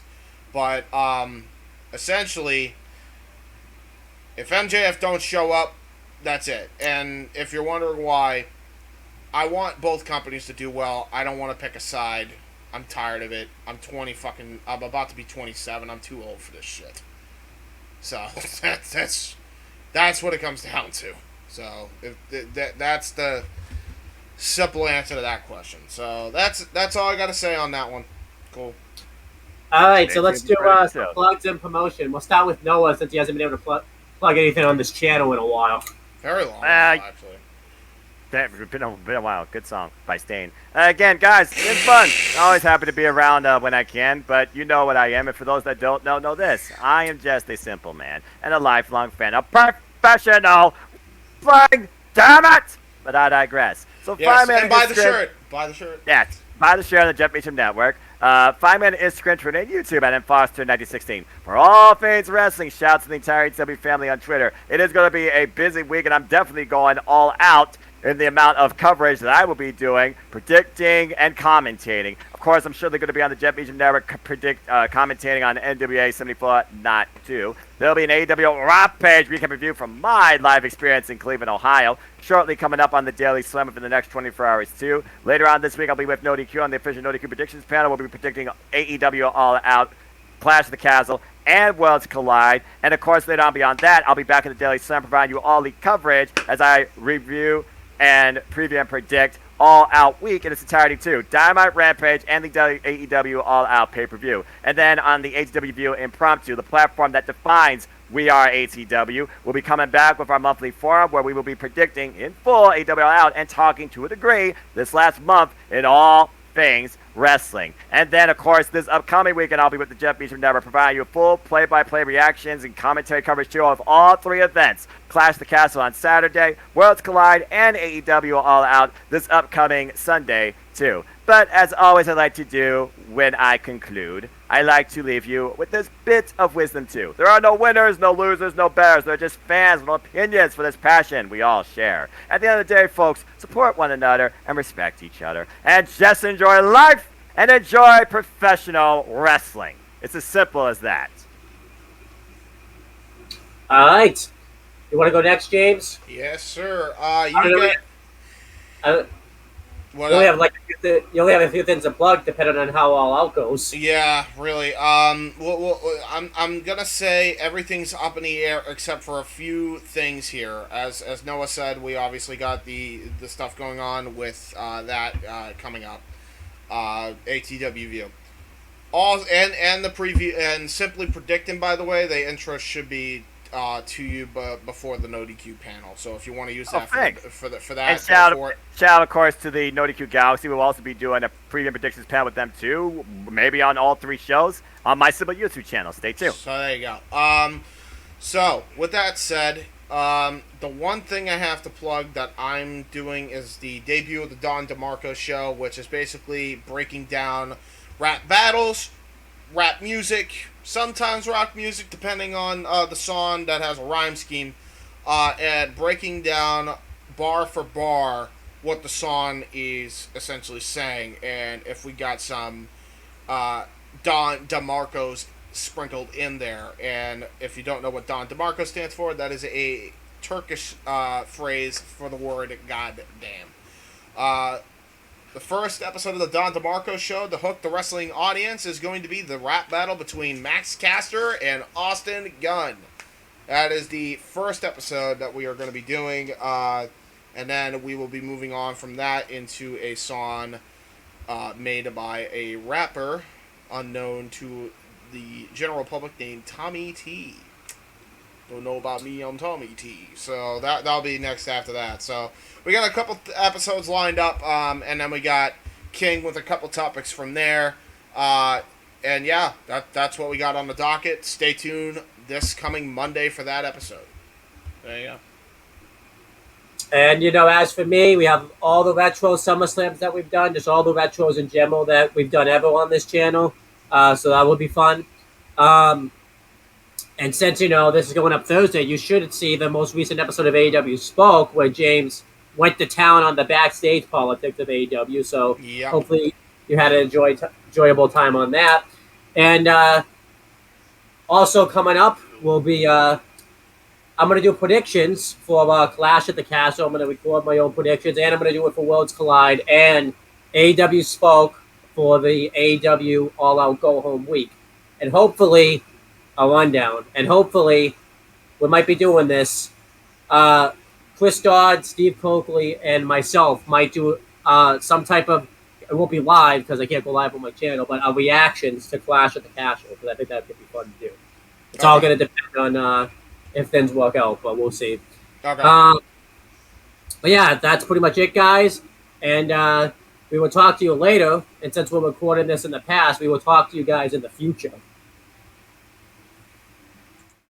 We doing all the classics, you heard it, then I grabbed it. Flow like Method Man, then run like I'm Rabbit. Soon as I hear the bass line, it be my FaceTime. Music's in my veins, so just in case I'm without my iPod or a media player, I'll check my